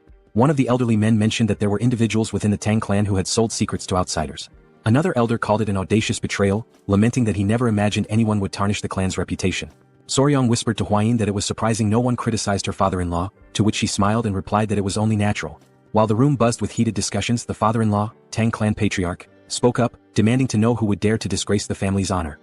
He added that even the elders of collateral branches were furious, emphasizing that, at the end of the day, they were all one family. He informed everyone that he had already requested the Beggars sect to uncover the culprits and expected news soon. Moreover, he announced his intent to personally visit the Yingchuan commandery. One elder asked how he planned to handle the situation. The patriarch responded decisively, explaining that he would begin with the soul-annihilating poison, followed by the bloody flames poison and the intestine-paralyzing venom. He elaborated, describing in vivid detail how the culprits would writhe in agony as their blood boiled, their organs dissolved, and their very souls felt like they were being torn apart. Finally, he would finish them off with the 7-step soul-cutting poison. Hearing this, Soryong was stunned by the sheer brutality of the poison mix. Without hesitation, the patriarch gave orders to Wolfgang to summon the poison annihilation unit immediately, declaring his intention to depart at once. Wolfgang promptly obeyed. Outside, the unit stood assembled, ready for deployment. Turning back towards Soryong, the patriarch said he was leaving and entrusted him with overseeing matters in his absence. Soryong expressed his gratitude and asked his father-in-law to take care of himself. Smiling confidently, the patriarch replied that Soryong need not worry. After all, it was others who should be concerned about his actions. With that, the group departed, and the patriarch addressed the squad, declaring that they would ensure the punishment for those who leaked the information would be unforgettable. Watching them leave, Soryong turned to Hwayin and asked if those men belonged to the poison annihilation unit, noting that he had never seen them before. She confirmed, explaining that they were assigned to handle slightly heavier tasks. With a knowing smile, she elaborated that their primary role was to eliminate people, which was why they were aptly called the Annihilation Unit. Soryong couldn't help but wonder what exactly slightly heavier tasks entailed for them. As they continued their conversation, a voice called out to them from behind. Turning around, Soryong saw it was the elderly elders approaching. Both Soryong and Hwayin greeted the elders respectfully. One of the elders mentioned they had heard rumors about Soryong's recent stroke of good fortune. Pausing for a moment to think, Soryong realized what they might be referring to and admitted it was true. As he pondered, his thoughts turned to the royal jelly of the Golden King bees. One of the elders coughed awkwardly and, now a bit sheepish, explained that the reason they had approached Soryong was to ask him for a small favor. Surprised, Soryong asked what kind of favor they had in mind. When he inquired if it was related to the Golden King bees, the elders quickly denied it, asking if he thought they would stoop so low as to covet such a thing. After all, they explained, miraculous elixirs and rare treasures naturally find their destined owners. Still puzzled, Soryong asked what, then, they wanted from him. The elders fumbled awkwardly, clearly hesitant to answer directly. One of the elders leaned closer to Soryong, lowering his voice to keep others from hearing, and asked if he remembered the remedy, the earth beetle medicine, that had given them such a boost the other day. Since Soryong had been in charge of it before, he still had authority over the medicine. It was only then that Soryong, now smiling, realized what they were referring to. What sly old men, he thought. With a smirk, he pulled out the earth beetle medicine and began to handle it deftly, almost as if performing a juggling act. Though he was still adjusting to life in the clan, he knew that if the elders supported him in various ways, there would be nothing he couldn't offer in return. The elders burst into laughter, promising that from now on, they would fully support their son-in-law. Hwayin, however, felt slightly disappointed. At that moment, the great patriarch emerged from the temple and noticed the elders laughing boisterously. Just as Soryong was about to hand over the earth beetle medicine, the patriarch asked what was causing such merriment. Panicking, the elders scrambled to cover up their intentions, awkwardly beginning to dance, claiming it was just a friendly gathering. The plan worked. The great patriarch believed them, thinking they had finally come to appreciate Soryong's true value. Hwayin, however, remained disappointed and quietly furious. Their moment was interrupted when a man rushed in, announcing a serious problem. Everyone turned their attention to him, and the great patriarch demanded to know the issue. The man revealed that Lord Sichuan was on the verge of death. Shock and panic spread throughout the room. Soryong immediately asked if Lord Sichuan had been using the medicine correctly. The man confirmed but explained that after observing its effects, Sichuan had taken a new concubine and consumed more than double the recommended dose. Sweat formed on Soryong's brow as he imagined the potential consequences of such recklessness. The great patriarch, visibly displeased, decided to personally investigate the matter. Since Soryong was the only man left in the household, he was tasked with protecting the women while the patriarch was away. Accepting the responsibility, Soryong bid him farewell and took up the role with determination. The great patriarch departed, leaving Soryong feeling reassured that nothing would go wrong under his watch. Later that evening with nightfall, Soryong and Hwayin sat on a bench talking. She asked how he was finding the 10 Venoms dual origin art he had been learning. He replied that it wasn't as difficult to grasp now as it had been at the start. He explained that if the 5 Venoms returning technique felt like a single large sphere moving through the body, the 10 Venoms dual origin art was more akin to a twin-cylinder engine. Hua Yin noted that by this point, Soryong must have already developed some tolerance to common poisons. She added that he could now release his inner energy directly or infuse it into objects. Soryong was speechless, intrigued by this revelation, and overwhelmed with an uncontrollable desire to test his new technique. They prepared a straw dummy for the test. Drawing a dagger, Soryong closed his eyes to focus. A powerful green energy began to emanate from his body, radiating with intensity. The first step was to move his internal energy from left to right and then rotate both spheres in the same direction. As soon as the chi energy circulated through his body, he opened his eyes and hurled the dagger forcefully toward the straw dummy. The dagger flew like lightning, piercing the dummy effortlessly. Soryong was pleased, and his fiancée praised him for successfully infusing his chi into the dagger. The knife, still radiating energy, embedded itself into the wall directly in front of 2 masked men. At first, the masked intruders thought they had been discovered and considered taking Soryong out. However, upon noticing the straw dummy, they realized it was just a coincidence. One of them was holding a book, the secret manual of the blood hand poison art. Although it was merely a copy, their task was complete, and they decided to leave quickly before the situation escalated. They mocked the Tang clan's negligent security, calling the guards fools for making their escape so easy thanks to the distraction. But then, something unexpected happened. A sweet, rosy aroma began to fill the air, putting the men on edge. The scent was pleasant, yet they couldn't determine its source. Hovering just above them was the king bee, glaring at the intruders with an intensity that confirmed they didn't belong there. As the rain began to fall, cries echoed through the area. Soryong froze, startled and unsure of what was happening. Elsewhere, Hua Yin turned toward the sound of the cries and spotted movement. Through the bushes, she caught sight of men dressed like ninjas. 2 were hidden while 1 stood in plain view. The king bee attacked the man who appeared confused, clearly not understanding why a bee was in the training grounds. Soryong and Hua Yin observed the scene and quickly realized they were dealing with intruders. With a furious expression, Hua Yin knew she had to act. She dashed toward the intruders and instructed Soryong to prepare the bow. She moved so quickly that a trail of dust followed her. Soryong shielded his face with his arms, stunned by her sudden action. He had no idea what she was planning. Meanwhile, the king bee bit the ear of one of the intruders. The man, desperate, tried to grab the bee, tears forming in his eyes as he called for help from his companions. One of the ninjas turned to Soryong and, noticing Hua Yin approaching rapidly, panicked and ordered the others to retreat. The king bee clung to the struggling intruder as the other 2 ninjas leapt away, scattering in different directions. Hua Yin sprinted after them, commanding them to stop. Determined, she pulled out a whip. With all her strength, she lashed it against the ground, causing a small explosion. Fortunately for the intruders, they managed to leap away in time, avoiding the attack. Hua Yin's eyes widened in surprise at their successful evasion. The man being attacked by the king bee unsheathed his sword and charged toward her. The king bee clung to his head in what might have seemed endearing under different circumstances. Soryong panicked, shouting for Lady Hua Yin to be careful. As the king bee sucked on the man's head, he swung his weapon with immense force. To his shock, Hua Yin blocked the attack effortlessly with her whip. She locked her piercing gaze on the man, who barely had time to react before she counterattacked. The next thing he knew, the whip was right in front of his face. The strike caused a small explosion on the man's body, sending the king bee flying away. After neutralizing her opponent, Hua Yin moved gracefully, appearing behind him. The man lost consciousness and collapsed to the ground. Soryong stood there, mouth agape, deeply worried about her. Hua Yin, her expression calm, turned to reassure him, telling him not to worry as she was fine. The man's body began to emit a sinister energy, causing him immense pain. The king bee landed on Soryong's shoulder as he stared at the body, unsure who the man was or whether he was dead. Hua Yin stowed her whip as she observed the strange energy emanating from the man's body. Within seconds he perished. Hua Yin explained that he had bitten into poison to end his own life, undoubtedly to conceal something crucial. Not far away, someone noticed the intruder's presence and shouted to alert the guards. Hua Yin turned and decided to organize a pursuit team to hunt down the fleeing enemies. Soryong began to sweat, overwhelmed by her determination. Hua Yin ordered him to follow her along with Gu Pei, the leader of the blood poison unit.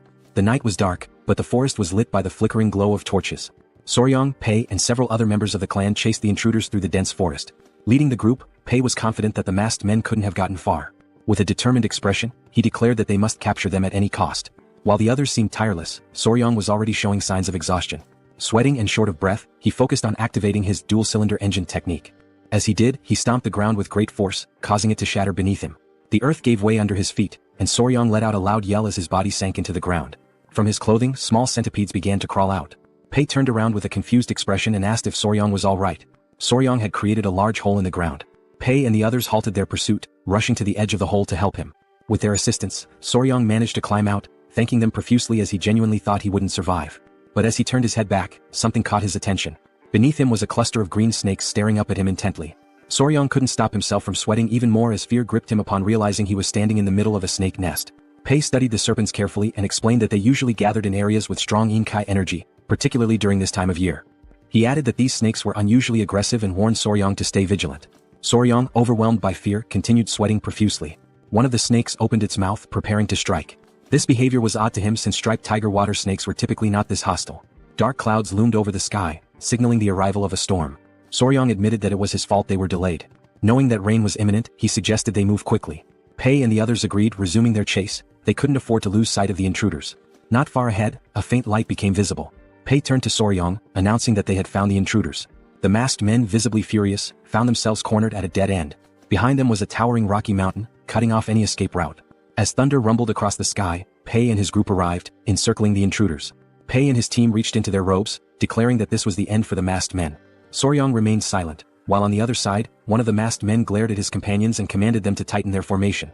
The Blood Poison Unit members drew their kunai, prompting the masked men to unsheath their weapons in response. The Blood Poison Unit advanced, ready for combat. One of the masked men wielded a sword and charged forward. Two members of the unit threw kunai at him, but the ninja skillfully deflected the projectiles with his dagger. He counterattacked fiercely, his sword clashing violently with the ninja's daggers. The ninjas were shocked by the man's strength, their expressions hardening in frustration. One of them moved swiftly and delivered a powerful kick to the man's face, forcing him to drop his weapon. They ordered him to step aside. Witnessing this, a member of the Blood Poison Unit panicked. While the ninjas were distracted, something began approaching them rapidly. It was Pei who attempted a surprise attack. But the ninja ducked quickly, evading the strike with ease. Pei stood still, observing silently. The ninja retreated with small leaps, but Pei activated his skill, Triple Mirage Kill, and hurled kunai at the enemy. The kunai flew toward the ninja, exploding mid-air and splitting into 3 separate blades. The ninja was stunned by the unexpected attack. Luckily, he managed to block 2 of the blades, but the third embedded itself in his shoulder, causing excruciating pain. He clutched his wounded shoulder, grimacing. Pei approached, mocking him as a lucky bastard. By now, 2 of the masked ninjas were already down, leaving only one standing, injured and fatigued. Pei and his men began to close in on the last remaining enemy. The ninja was fortunate. The rain had diluted the venom on Pei's kunai, sparing him from a more severe fate. Pei glared furiously at the ninja, but suddenly, a chilling laugh echoed through the air, interrupting the standoff.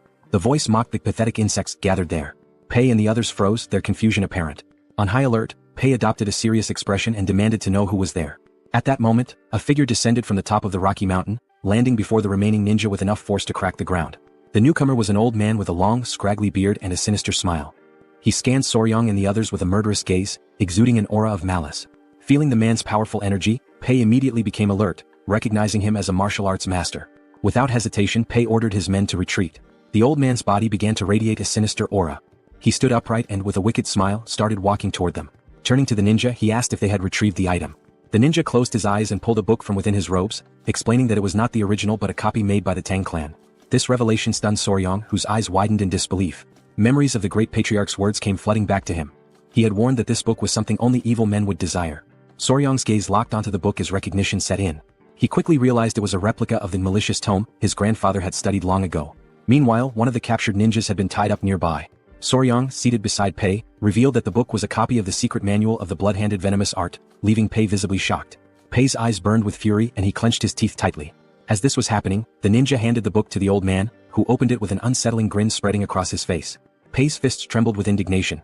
He couldn't fathom the kind of people who would dare to covet something so dark and cursed. He demanded the old man reveal his identity. With a sinister smirk, the elder began flipping through the pages one by one. As he had suspected, the book was indeed a copy. It contained the forms of the techniques but lacked the crucial formulas. Still, for him this was more than enough. After finishing the book, he shut it decisively. Even though it was early, there was no better way to announce their return. The old man gave the ninja, whom he addressed as Bloody Glory, permission to unleash the cultivation martial arts and ordered him to leave no one alive. Bloody Glory cracked his knuckles and, with a determined expression, vowed to carry out the command. Beside him lay the lifeless body of one of his fallen comrades. Reaching out toward the corpse, he began to concentrate. A crimson energy emerged from his hand and moments later the blood from the body shot toward him, absorbed through the palm of his hand. Pei's eyes widened in terror as he realized what technique the man was using. On the other side, Soryong clutched his head in disbelief, overwhelmed by the horrifying sight. The ninja's eyes started to glow as he smiled and continued absorbing the blood from the corpse. In the blink of an eye, the kunai embedded in his shoulder fell to the ground, and his wound healed completely. The old man erupted into maniacal laughter. He summoned an energy sphere into his hand and, with a malicious glare, declared his identity. He was none other than a senior member of the blood cult, the feared Blood Falcon Daggerclaw, known as Lord Guchenak. Soryong gritted his teeth and drew his kunai. Guchenak's gaze shifted to him, his interest piqued. The old man instantly recognized the vigor in the young warrior's body. Drool began to drip from Guchenak's mouth. He licked his lips, his eyes glinting with excitement, as he murmured that it had been far too long since he'd tasted the pure blood of youth. Lord Guchenak commanded Ninja to capture their target. believing that nothing aids recovery better than the pure blood of a young boy. Without hesitation they pursued their prey. In response, Pai ordered the deployment of the 5 poison annihilation formation, determined to prevent their enemies from reaching Soryang. Amused by their efforts, Lord Guchenak retaliated with a devastating attack, unleashing a powerful explosion that sent debris flying in all directions. In the chaos, Soryang was instructed to evade, but before he could react, a force seized him from behind. Ninja's grip tightened around his neck, immobilizing him as he coldly declared that the elder required his blood. Soryang, struggling to breathe, managed to utter a signal. At his command, baby centipedes emerged, sinking their fangs into Ninja's flesh. The sudden attack caught him off guard, their bites relentless. Before he could recover, a dagger pierced his skull, and his body was consumed by flames. A familiar voice called out to Soryang. Huayin had arrived, accompanied by Wolfgang and an elder. However, their approach came to an abrupt halt as they noticed the 5 poison annihilation formation, leaving them momentarily unsettled. Pai acknowledged Huayin's presence and informed her of the blood cult elder's assault. Without hesitation, Huayin commanded everyone to support Pai. Wolfgang, responding swiftly, instructed his allies to enhance the formation, transforming it into the 9 poison annihilation formation. Encircling the elder, they prepared for battle. Lord Gu, rather than being intimidated, was intrigued. He quickly identified Soryang as the one responsible for defeating Tak and Yang's blood hand poison claw. Dismissing the title as mere exaggeration, he mocked the irony of such a fearsome technique falling victim to centipedes. Wolfgang, unfazed, warned him to stay silent, threatening to bury him alongside the others. Lord Guchenak merely laughed, daring them to try, his expression twisted with anticipation. As the battle raged on, rain poured from the sky, explosions erupting across the battlefield. Amidst the chaos, Soryang attended to an injured warrior, urging him to hold on despite knowing deep down that their situation was dire. Their forces were growing weaker, while their enemy continuously replenished his strength by absorbing blood. A sudden crash broke his thoughts. Huayin had been thrown against a tree, wincing in pain. Rushing to her side, he asked if she was all right. Though coughing up blood, she reassured him before grasping his hand and advising him to return to the Tang clan to summon reinforcements. Their current numbers were insufficient. Soryang hesitated, torn between the truth of her words and the reality that he could do nothing to change the battle's course. Wolfgang and the others pleaded with him to go, vowing to hold their ground as long as possible. With a pained expression, he finally agreed, promising to return quickly, though he doubted his own speed. Before he could dwell on it, Huayin pulled him into an embrace, assuring him that he was capable. She reminded him of his hard training and promised they would search for more poisons together in the future. Entrusting him with their survival, she returned to the battlefield. Watching her leave, Soryang struggled with his emotions, feeling overwhelmed by the situation. Pushing forward, he sprinted as fast as he could, until he tripped, landing in a puddle. The baby centipedes emerged, offering him comfort, a gesture he found oddly touching. Then realization struck. Even if he ran at full speed, it would take nearly half a day to reach the clan, and most of their skilled fighters were away. Even if he called for help, they wouldn't arrive in time. Looking up at the sky, he understood the truth. They had sent him away not for reinforcements but to save him. The thought left him conflicted. Was it because he was the youngest or because they saw him as weak and in need of protection? Doubts crept in about the true nature of martial artist chivalry. Yet, as he recalled Kaelson's words, that he was part of the family, he reflected on the meaning of the word. He had never truly considered himself a member of the Sichuan Tang Clan. But as he recalled cherished memories with them, he realized that everyone had already accepted him as family. Everyone except himself. A small smile formed on his lips. For an assassin clan, they were surprisingly warm-hearted. Rising to his feet, his resolve hardened. With newfound determination, he whispered to himself, ready to act. He sprinted forward, driven by a singular goal, to save those who had risked their lives for him. His mind raced through possible solutions, considering every factor: blood cult regeneration, venomous creatures, poisonous beasts, and lethal herbs. Then he came to a halt. Before him lay a snake den, its eerie inhabitants slithering within. He turned to the baby centipedes, instructing them to wait before carefully setting them down. Without hesitation, he ran toward the den, leaving them puzzled by his actions. With unwavering resolve, he leaped into the pit of serpents, ready to embrace whatever lay ahead. The blood-stained snakes, known as flower snakes, appeared harmless at first glance, but they were highly venomous vipers. Unlike other venomous snakes with hooked fangs at the front of their mouths, these had smaller venomous fangs located in the molar area, making it more difficult to inject their toxin.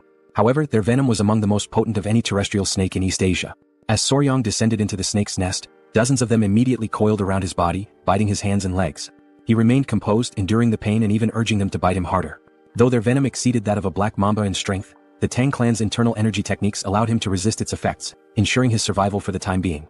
The small centipedes, watching from a distance, became worried and called out to him. He reassured them, telling them to remain calm as he would be leaving soon. However, as he examined his arm, now covered in snake bites, he decided that he had acquired enough venom for his purposes. Just as he prepared to leave, he suddenly found himself unable to move. Looking down, he saw that the snakes had wrapped tightly around his legs. The unexpected situation unsettled him, and panic flickered across his expression. Before he could react further, the small centipedes leaped into the nest, landing on his head and shoulders. Their presence caught him by surprise, and their actions, though unexpected, struck him as oddly endearing. One of the centipedes, enraged by the snake's aggression, let out a tiny but fierce roar. Soryang watched with growing confusion as the confrontation escalated. A snake locked eyes with the centipede and began to hiss, provoking the small creature further. Its patience quickly ran out. With sudden intensity, the centipede lunged at the snake, biting it before slamming its body against the ground with surprising force. Soryang could only watch in disbelief. The tiny creature then turned its attention to another snake, continuing to fight with unexpected ferocity. Within moments, it had defeated its opponent, its eyes gleaming with triumph as it flashed a satisfied smile. With most of the snakes now deterred, Soryang crouched down, realizing that the centipedes had intervened out of concern for him. He gently patted the head of the victorious centipede, his expression softening. The small creature climbed onto his head and, seemingly exhausted, fell asleep. With a quiet smile, Soryang prepared to leave, knowing he still had something important to do. Meanwhile, back on the battlefield, Hwayin was exhausted, but her determination remained unwavering. Many members of the clan had already fallen, and those who remained surrounded Gutchinak, who showed no signs of slowing down. He grabbed another warrior by the neck, draining his blood to restore his energy. Foam formed at the victim's mouth as his life was drained away. Gutchinak's eyes gleamed with twisted delight as he mocked his opponents, claiming their struggle was meaningless. Though weary, Hwayin refused to retreat. She drew her whip, prepared to fight to the very end, all while hoping that Soryang had managed to escape safely. She instructed the remaining warriors to keep Gutchinak in their sights while maintaining as much distance as possible. Noting that the rain was about to stop, she ordered a signal to be sent to any nearby reinforcements. A warrior nodded in response, though Gutchinak merely smirked. An elder stepped forward, urging Hwayin to leave with Soryang. His words took her by surprise, but she rejected the suggestion without hesitation. The clan members quickly voiced their disagreement, adamant that a direct descendant of the Tang clan could not abandon them. If they failed to protect her, they would be unable to face the patriarch. Gutchinak remained silent at first, watching their exchange with growing impatience. Eventually he crossed his arms and interrupted. He stated that their discussion had gone on long enough. His gaze flickered between Hwayin and the elder before he coldly declared that if his entertainment fled, he would be left bored. A sinister smile spread across his face as he placed a hand on his chin. Then, with a chilling certainty, he revealed his intentions. If Hwayin attempted to escape, he would turn the Tang clan into a spectacle of suffering, a declaration of the blood cult's return. The elder clenched his teeth, recognizing that Gutchinak had no intention of letting anyone escape. Hwayin, resolute, prepared to fight, vowing to take at least one of his arms, even at the cost of their lives. The determination of the clan members was evident as they fixed their gaze on Gutchinak, who responded with a knowing smile. However, just as the tension reached its peak, an unexpected voice interrupted, reinforcing the belief that a member of the Tang clan never abandoned their own. The revelation left everyone in shock. Hwayin's eyes widened in disbelief as Soryang emerged, approaching with a confident stride. The elder was at a loss for words, while Hwayin, though relieved to see him, could not shake off her concern. Without hesitation, Soryang carefully removed the small centipedes from his body and instructed them to stay behind. Declaring his unwavering loyalty to the Tang clan, he removed his shirt, his eyes burning with determination. With no intention of retreating, he prepared for battle, drawing his weapons before charging directly at Gutchinak. Seeing Soryang's reckless advance, Hwayin's worry deepened, but Gutchinak simply welcomed the confrontation with amusement. He had previously spared Soryang's life, and now the young warrior had willingly returned. To him this was sheer foolishness. Without much effort, Gutchinak seized Soryang by the neck, his eyes gleaming with cruel delight. With his grip tightening, he placed a hand on Soryang's abdomen, eager to taste his blood. Despite the pain, Soryang reacted swiftly, blocking the attack with his arm. However, Gutchinak, reveling in his control, began to absorb Soryang's blood through his arm instead, causing an agonizing sensation to overtake him. Panic spread through Hwayin and Pai as they witnessed the scene. Without hesitation, Hwayin commanded the others to assist Soryang, but before anyone could reach him, Gutchinak exerted his power. With a forceful stomp, he unleashed the blood-filled wave technique, shattering the ground beneath him and repelling all who approached. Pai and the others were thrown back, crashing violently onto the ground. Fortunately, Hwayin managed to react in time, catching Soryang as he lost consciousness. Meanwhile, Gutchinak, now feeling invigorated, smirked in satisfaction. The hidden weapons thrown at him had been bothersome, but thanks to Soryang, he had dealt with them all at once. Hwayin, filled with desperation, held Soryang close, attempting to wake him. Observing the situation, Gutchinak decided to grant Soryang a swift and painless death. However, as Hwayin refused to accept this fate, Soryang suddenly coughed, slowly regaining consciousness. His awakening startled Gutchinak, whose expression twisted into one of confusion and horror. Drool dripped from Gutchinak's mouth as he demanded an explanation. His hair began to fall like scattered leaves, his youthful vigor fading as his body rapidly aged. A growing fear overtook him as he realized the cause, a potent energy-dissipating poison. Strength drained from him and his limbs trembled as the truth set in. This should have been impossible. The cult's internal energy techniques were designed to resist such poisons. Panic consumed him. He clutched his face, unable to comprehend how this had happened. The reality of his weakening body was undeniable, and he demanded to know Soryang's true identity. But Soryang, now recovering, merely smiled. With deliberate calm, he pointed at Gutchinak and declared himself his natural enemy. Hwayin, witnessing Soryang's resilience, finally felt a wave of relief wash over her. As the poison continued to take effect, Gutchinak trembled with fear, unable to accept his defeat at the hands of a mere child. Soryang, drained of energy, used the last of his strength to direct a weary gaze toward Hwayin, revealing something that left her in shock. Gutchinak's eyes burned with rage as he fixed his gaze on Soryang. His body tensed with frustration, sweat forming on his brow as he realized that the blood he had absorbed from Soryang no longer obeyed his will. Panic set in as he struggled to comprehend what had been done to him. Determined to seize control, Gutchinak took a step forward, convinced that his domination through the blood cult was imminent. Overcome with madness, he lunged toward Soryang, refusing to fall at such a crucial moment. In a fit of rage, he charged ahead with the intent to kill. Sensing the danger, Hwayin tightened her grip on her whip, immediately preparing for battle. As Gutchinak neared his target, she struck, wrapping the whip around his neck, causing him immense pain. Stunned that her attack had landed, she watched as Gutchinak, a formidable dark martial artist, struggled against the weapon's hold. His fury intensified as he fought to break free, his body convulsing with rage. His mind raced, unable to comprehend how his blood arts had failed him. Enraged beyond reason, he launched himself forward once more, determined to destroy them all, declaring the return of the blood cult. Hwayin, alarmed by his relentless pursuit, clenched the whip tighter. With a fierce determination, she acted swiftly, severing Gutchinak's head in a single decisive motion. His lifeless body collapsed as his severed head landed nearby. The sight filled P with confusion at first, but as realization dawned, a victorious smile spread across his face. With Gutchinak defeated, the elder of the clan rushed towards Soryang and Hwayin, concerned for their well-being. The members of the clan erupted in celebration, their leader having vanquished the elder of the blood cult. Hwayin, still processing the events, turned to Soryang, questioning how he had managed to weaken such a powerful enemy. When he addressed her in a way that caught her off guard, a blush of embarrassment crept onto her face. Despite his weakened state, Soryang maintained a smile, but the toll of the battle was evident. Dark circles shadowed his eyes and sweat dripped from his forehead. As he spoke of needing to be bitten by a tiger-striped water snake to counteract the poison, Hwayin grew frantic, unable to make sense of his request. His face had turned pale, prompting her to recall that such snakes carried no venom. Without hesitation, she commanded the clan members to retrieve an antidote. Hours later, Soryang regained consciousness, his body still weak. Confusion filled his mind as he found himself in an unfamiliar place. The Great Patriarch, observing him closely, advised him to remain still. Hwayin, also present, noted his condition with a mix of relief and concern. Soryang lay face down, unable to move, his confusion deepening as he questioned his predicament. The Great Patriarch channeled his energy into Soryang's back, aiding his recovery. As he learned that 10 days had passed since he collapsed, Soryang was left in shock. Hwayin, with a grateful expression, acknowledged that his actions had allowed her to defeat their formidable foe. She explained how his condition had been dire, and without the timely return of the Great Patriarch, the situation would have been disastrous. The memory of being bitten by a snake in his past life resurfaced in Soryang's mind, sending a shiver of fear through him. With the treatment complete, the Great Patriarch assured him that he would recover. With Hwayin's help, Soryang managed to sit up and expressed his deep gratitude.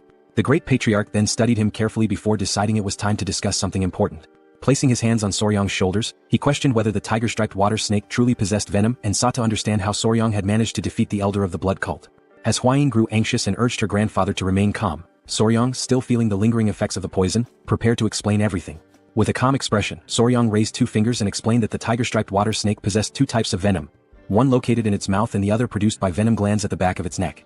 Hwayin and the Great Patriarch, seated near his bed, listened with growing curiosity, as this was information previously unknown to them. Soryang continued, stating that these snakes were naturally shy and typically avoided humans, and their fangs were too small to be easily noticed. In fact, it was not until the 1980s that people discovered their venomous nature. The Great Patriarch, quick-witted as ever, immediately connected this revelation to the dissipation of the elder of the blood cult's internal energy. However, he hesitated, recalling that the blood cult had long been known for its resistance to toxins.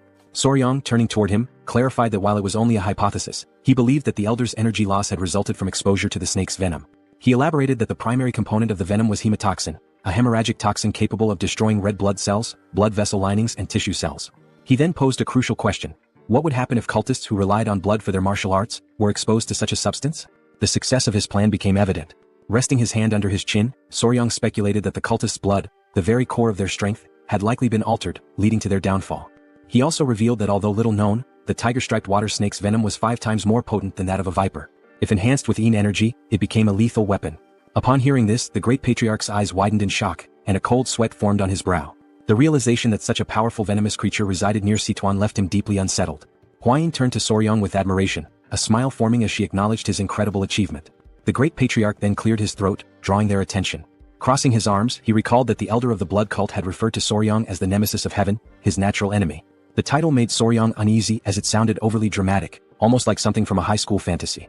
Embarrassed, he pulled the blanket over his face, looked away and blushed. Witnessing his reaction, Hwayin and her grandfather placed reassuring hands on his shoulders, affirming that the title was fitting given how he had managed to seal the elder's martial arts completely. The Great Patriarch's expression then shifted to one of gratitude as he sincerely thanked Soryang for protecting his family. However, his gratitude soon turned into anger as he clenched his fist, unable to comprehend how the blood cult had dared to attack in his absence. With gritted teeth, he vowed to eradicate them entirely. Both Soryang and Hwayin remained silent, their expression serious.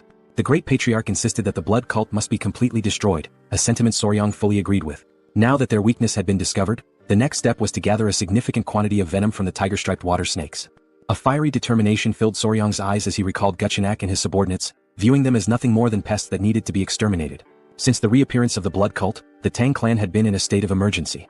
Many warriors had been wounded and some had lost their lives. A message was tied to the leg of a messenger pigeon, which was then released into the sky.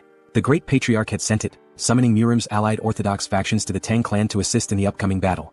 Despite the minimal casualties considering they had faced an enemy at the pinnacle of martial arts, the Great Patriarch's expression darkened at the thought of the blood cult plunging Murim into chaos once more. The cult had never been satisfied with merely abducting victims to drain their blood. 30 years prior, they had carried out a massacre that cemented their status as sworn enemies of Murim. The severity of the situation weighed heavily on him. While Soryang remained lost in thought, the Great Patriarch placed a firm hand on his shoulder, pulling him back to the present. A confident glint appeared in the elder's eyes as he stated that this time, the situation was different. Soryang's curiosity was piqued and he turned to listen. The Great Patriarch then revealed the reason behind his confidence. The Sichuan Tang Clan was now the natural enemy of the blood cult. Hearing this, Soryang's expression twisted in frustration, sweat forming on his brow as he struggled to determine whether his grandfather had said this intentionally. The Great Patriarch turned to Soryang with a knowing smile, confirming his suspicions. Placing his hands behind his back, he spoke of a request, asking if Soryang would be capable of fulfilling it. With curiosity, Soryang immediately agreed, especially if it concerned the clan, vowing to do his best. The Patriarch's expression grew serious as he revealed that members of the Murim alliance would soon arrive, including their military forces. He had decided to present them with the poison that Soryang had discovered, now that the blood cult's weakness had finally been uncovered. Soryang's eyes widened in surprise before he respectfully clasped his hands and, with a smile, expressed his agreement, believing it was for the greater good. Seeing this, the Great Patriarch smiled, having anticipated Soryang's response. Just as Soryang was about to leave, the Patriarch mentioned something that would bring him great joy. Curious, Soryang turned back, eager to hear the news. With a warm smile, the Patriarch announced that the modifications to the Hall of 10,000 Poisons had been completed and that, from that moment forward, Soryang would be officially responsible for managing it. A surge of joy overtook him, and he clenched his fists in excitement, already envisioning himself surrounded by poisonous creatures. His eyes sparkled with enthusiasm.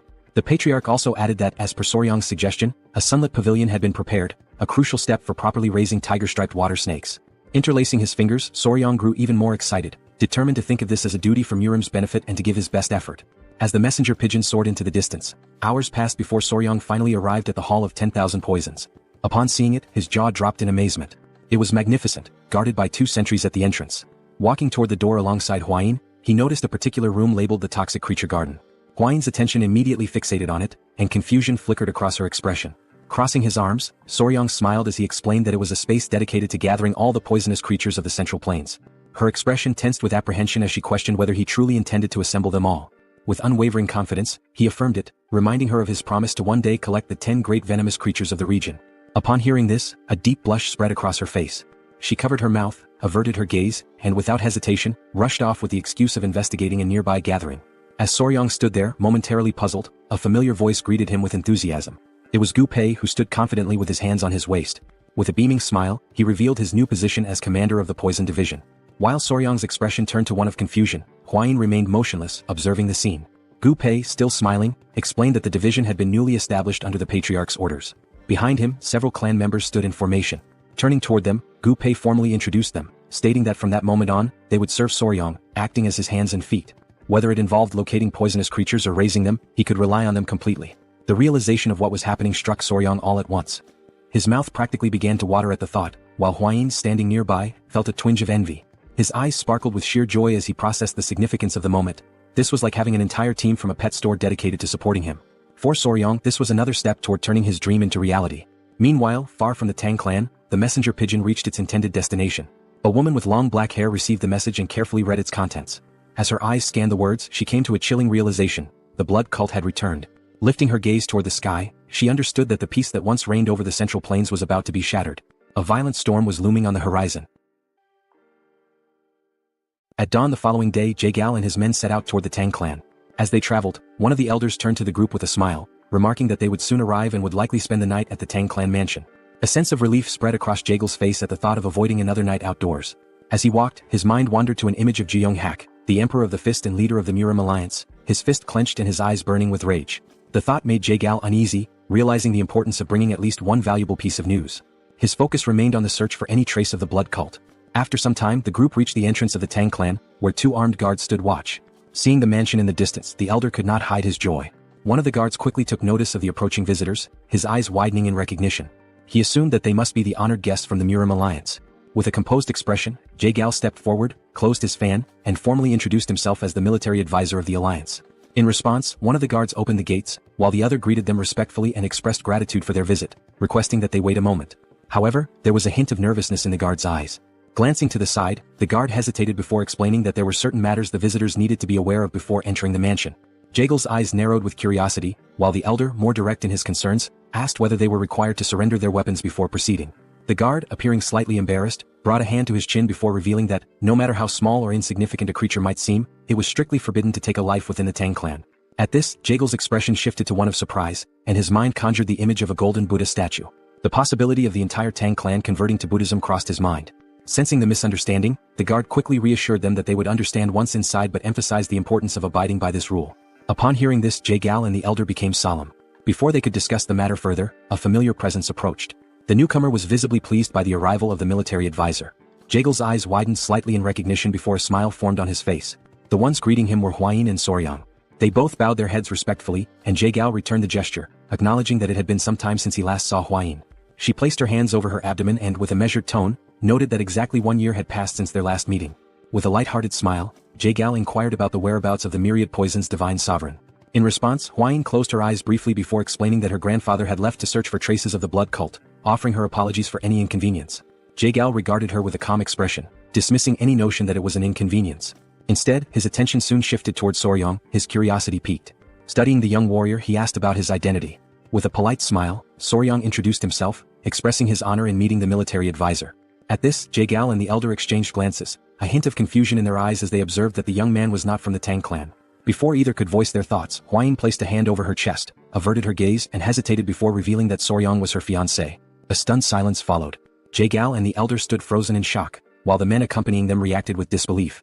Whispers of jealousy spread among the group as realization dawned upon them. One of Murim's 3 flowers had a lover. Their hearts filled with despair as they clenched their fists, their eyes shimmering with unshed tears. To them, the world had never seemed more unfair. None could understand how or where Soryang had come from, and envy seeped into Jae-gal's expression as well. With a composed demeanor, he slowly unfolded his fan and lowered his gaze. He requested that they be guided inside, knowing that if the mood continued, the entire group might challenge Soryang to a sparring match. Just as tension simmered, an unfamiliar sound echoed through the air. Jae-gal and the elder instinctively tensed, their expressions shifting from confusion to intrigue as they searched for the source of the strange noise. The men were left in shock, their jaws dropping as they lifted their gaze to the sky. Their expressions of astonishment quickly drew the attention of everyone around them, revealing that something unusual had appeared above. The source of the strange sound was soon identified, the golden-haired king bees which were flying in the area. The sight of such highly venomous creatures within the Tang clan left the group in disbelief. Instinctively, several men moved in front of Hwayin, drawing their swords and instructing the others to remain cautious. Their stance made it clear that they were prepared to protect her at all costs. Observing their reaction, Soryang became increasingly alarmed. A sense of urgency flashed in his eyes as he urged them to put away their weapons. Fear crept into his expression as he stepped forward, placing a hand on one of the men's shoulders in an attempt to explain the new regulations of the Tang clan. However, the warrior, overwhelmed by anger, shoved Soryang's hand aside and with a furious glare, demanded that he step away. He made it clear that the golden-haired king bees were incredibly dangerous creatures, capable of killing an ordinary person with ease. Despite Soryang's efforts to calm the situation, the men continued pressing in on him, gradually suffocating him beneath their collective weight. Unable to suppress his frustration any longer, he forcefully pushed them back. His eyes burned with intensity as he declared that he had been raising the golden-haired king bees himself, urging everyone to remain calm. The revelation left the group in shock. One of the bees landed gently on Soryang's head, an affectionate gesture that only deepened their disbelief. Jae-gal and the others, overwhelmed by fear, instinctively stepped back. Unfazed, Soryang smiled as he played with the bees, fully aware that they had missed him after their time apart. Seeing this, Hwayin's expression softened, and a joyful smile appeared on her face. Meanwhile, the bees turned their attention toward Jae-gal and his men, who were still struggling to process what they had just witnessed. Soryang, maintaining his calm demeanor, stroked one of the bees and gently reassured them not to sting the guests. One of the warriors, watching in stunned silence, broke into a nervous sweat upon realizing that Soryang was treating these lethal creatures as if they were harmless pets. Gradually, the tension in the group dissipated, and the young warriors regained their composure. With the situation now under control, Jae-gal and the elder accompanied Soryang and Hwayin inside. As they walked, Jae-gal's thoughts remained fixated on Soryang. It was difficult to believe that this young warrior from Hanan Island had become the fiancé of the renowned poisonous flower. The realization that an outsider had managed to secure such a position within the Tang clan left him in a state of disbelief. As they strolled further, something caught Jae-gal's attention. Nearby, 2 men were sitting and engaged in a heated argument. The black-haired man, his expression fierce, held up a small vase and insisted that a venomous scorpion would be a more fitting companion for the Tang clan. In response, the orange-haired man, equally enraged, produced a small chameleon and vehemently argued its superiority, directing everyone's attention to the creature's radiant crest. Jaegel's pulse quickened as unease settled over him. Placing a hand on Soryang's shoulder, he hesitated before asking why so many warriors within the Tang clan were preoccupied with insects and animals. Pulled from his thoughts, Soryang turned his attention back to the scene, his curiosity piqued. As the men continued their dispute, he casually explained that they were enduring the venomous creature companionship punishment. The response sent a chill through Jaegal, who instinctively began to sweat. The thought of such a punishment unsettled him, and he quickly inquired about what they had done to deserve it. Soryang placed a hand under his chin, deep in thought, before recalling the events from a few nights prior. That evening, Soryang and Hwayin had gone to the training hall. As Soryang trained, Hwayin became increasingly anxious and advised him to focus on expelling his internal energy.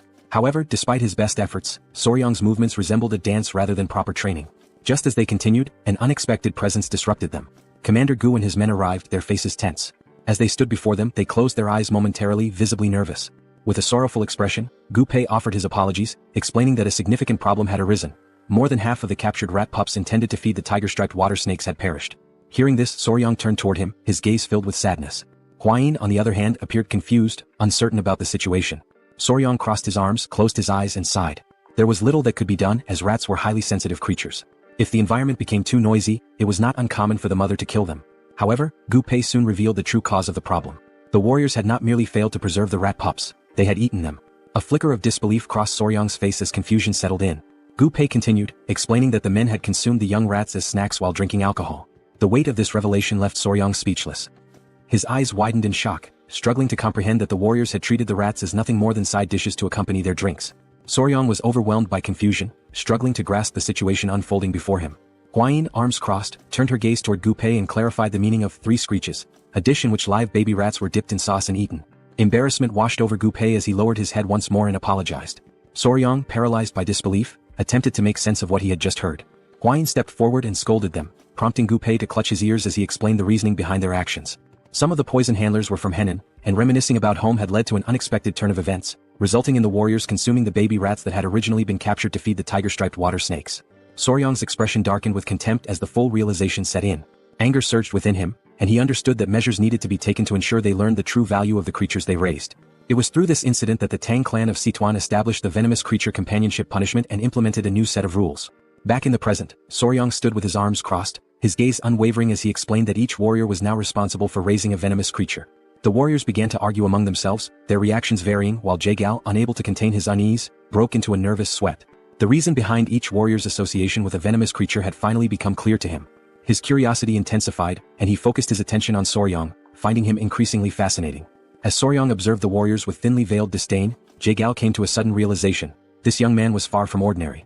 When night fell, the great patriarch arrived, and the 3 of them sat together at a table for discussion. With a serious demeanor, the great patriarch recounted the series of events that had transpired. Jaegal, closing his eyes momentarily, smiled and remarked that Soryang must be the enigmatic young warrior whom the patriarch of the Tang clan had encountered on Henan Island. The great patriarch studied him for a moment before smiling and inquiring about his thoughts on the Tang clan's most treasured possession. Jaegal expressed his admiration for Soryang, remarking that the term enigmatic hardly did him justice. He acknowledged the astonishing nature of the golden-haired king bees, further reinforcing his intrigue. Soryang, however, could not suppress a sense of nervousness at being the subject of such praise. Jaegal's expression shifted to one of grave seriousness. His mind lingered on a troubling matter, the complete lack of any clues regarding the blood cult. The great patriarch, his composure steady, turned toward Soryang with a knowing smile. He declared that they could not afford to remain passive while the influence of the blood cult continued to spread unchecked. Soryang's curiosity was piqued, and he directed his full attention to the patriarch. Without hesitation, the elder instructed him to retrieve something. Jaegal, taken aback, felt his confusion deepen as his curiosity reached its peak. The great patriarch raised a finger and, summoning his power, formed a protective barrier around them. His eyes closed briefly as he explained that no sound could be allowed to escape, and for that reason he had invoked a Kai barrier. As Soryang reached into his clothing, Jaegal turned his attention to the shimmering barrier, his jaw tightening in astonishment. With unwavering confidence, Soryang produced a small jar and placed it on the table. Jaegal immediately seized it, scrutinizing the object while his mind raced with questions. The mere presence of the Kai barrier suggested the jar contained something of great importance. Unable to hold back his curiosity, he questioned what kind of item required such extreme secrecy. The great patriarch, maintaining his steady gaze, revealed that the jar contained a poison capable of dissipating internal energy. Jaegal, unimpressed at first, argued that such poisons were fairly common and did not seem to warrant the use of a Kai barrier. However, as Soryang and the patriarch exchanged knowing glances and nodded with subtle smiles, the revelation came. This particular poison had a unique property: it exclusively affected members of the blood cult. Jagel's expression shifted instantly. His focus locked onto the jar and his eyes widened in shock. Panic surged through him as he slammed his hand against the table, demanding confirmation. The great patriarch, eyes closed in calm certainty, affirmed the truth of the claim. A deep, burning hatred flickered in Jagel's gaze as his thoughts turned to the blood cult. The significance of this discovery could not be overstated. He recalled the brutal rebellion of 30 years prior, when their fiercest battles had been met with devastating setbacks. The realization dawned upon him. The blood cult had survived the onslaught not because of their superior strength alone, but because the internal energy-dissipating poison had been entirely ineffective against them. The great patriarch, reflecting on the past, confirmed Jagel's suspicions. When martial artists like themselves were poisoned, their internal energy dispersed, rendering them powerless. However, the members of the blood cult had remained completely unaffected. Jagel, maintaining a serious gaze, inquired about the potency of this particular version of the poison. The great patriarch's expression radiated confidence as he explained that, according to Huayin, the poison was capable of reducing the physical abilities of its target to that of an ordinary person. He further revealed that she had successfully defeated a blood cult elder who had been poisoned, striking him down with a single blow. Upon hearing this, a smile spread across Jagel's face, his eyes gleaming with satisfaction. The revelation confirmed that the poison's effect was reminiscent of the internal energy-dissipating poison used in the past. Acknowledging the significance of such a discovery, he offered a gesture of respect to the great patriarch and expressed his gratitude. With a weapon like this, even the leader of the alliance could find some relief. The great patriarch, however, redirected the recognition toward Soryong, explaining that the true credit belonged to him. It was Soryong who had made this discovery, having willingly poisoned himself to bait the blood cult elder into absorbing his blood. The consequences had been severe. He had lingered at the brink of life and death for nearly 10 days. Jagel's admiration deepened as he processed the extent of Soryong's sacrifice, recognizing both his wisdom and bravery.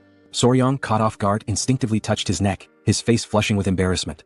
Jagel, moved by the young warrior's actions, placed a firm hand on his shoulder. With a grateful expression, he declared that if Soryong had any wish, he need only voice it, and he would personally ensure that the leader of the alliance granted it. A smile played on his lips as he awaited an answer. Soryong lowered his head, deep in thought, his fingers grazing his chin. After a moment of hesitation, he finally spoke, his expression betraying a hint of nervousness. Instead of requesting martial manuals, rare elixirs, or treasures of gold and silver, he asked if it would be possible to obtain information about toxic creatures. Jagel's confusion was immediate. His eyes narrowed as he struggled to comprehend why Soryong, given such an opportunity, would prioritize knowledge of venomous creatures over invaluable martial resources. A bead of sweat formed as he tried to make sense of the young warrior's unconventional request. Observing this, the great patriarch let out a hearty laugh. Jagel, closing his eyes, came to a realization. Soryong was truly unlike anyone he had ever encountered. Even within the long history of Murim, such eccentricity was unprecedented. When he reopened his eyes, a knowing smile formed on his face. Though he admitted that he might not have precisely the information Soryong sought, he presented an alternative. He inquired whether Soryong would be interested in a mystical stone lizard. If you enjoyed this video, subscribe to the channel, hit the bell icon, and like the video. Thank you.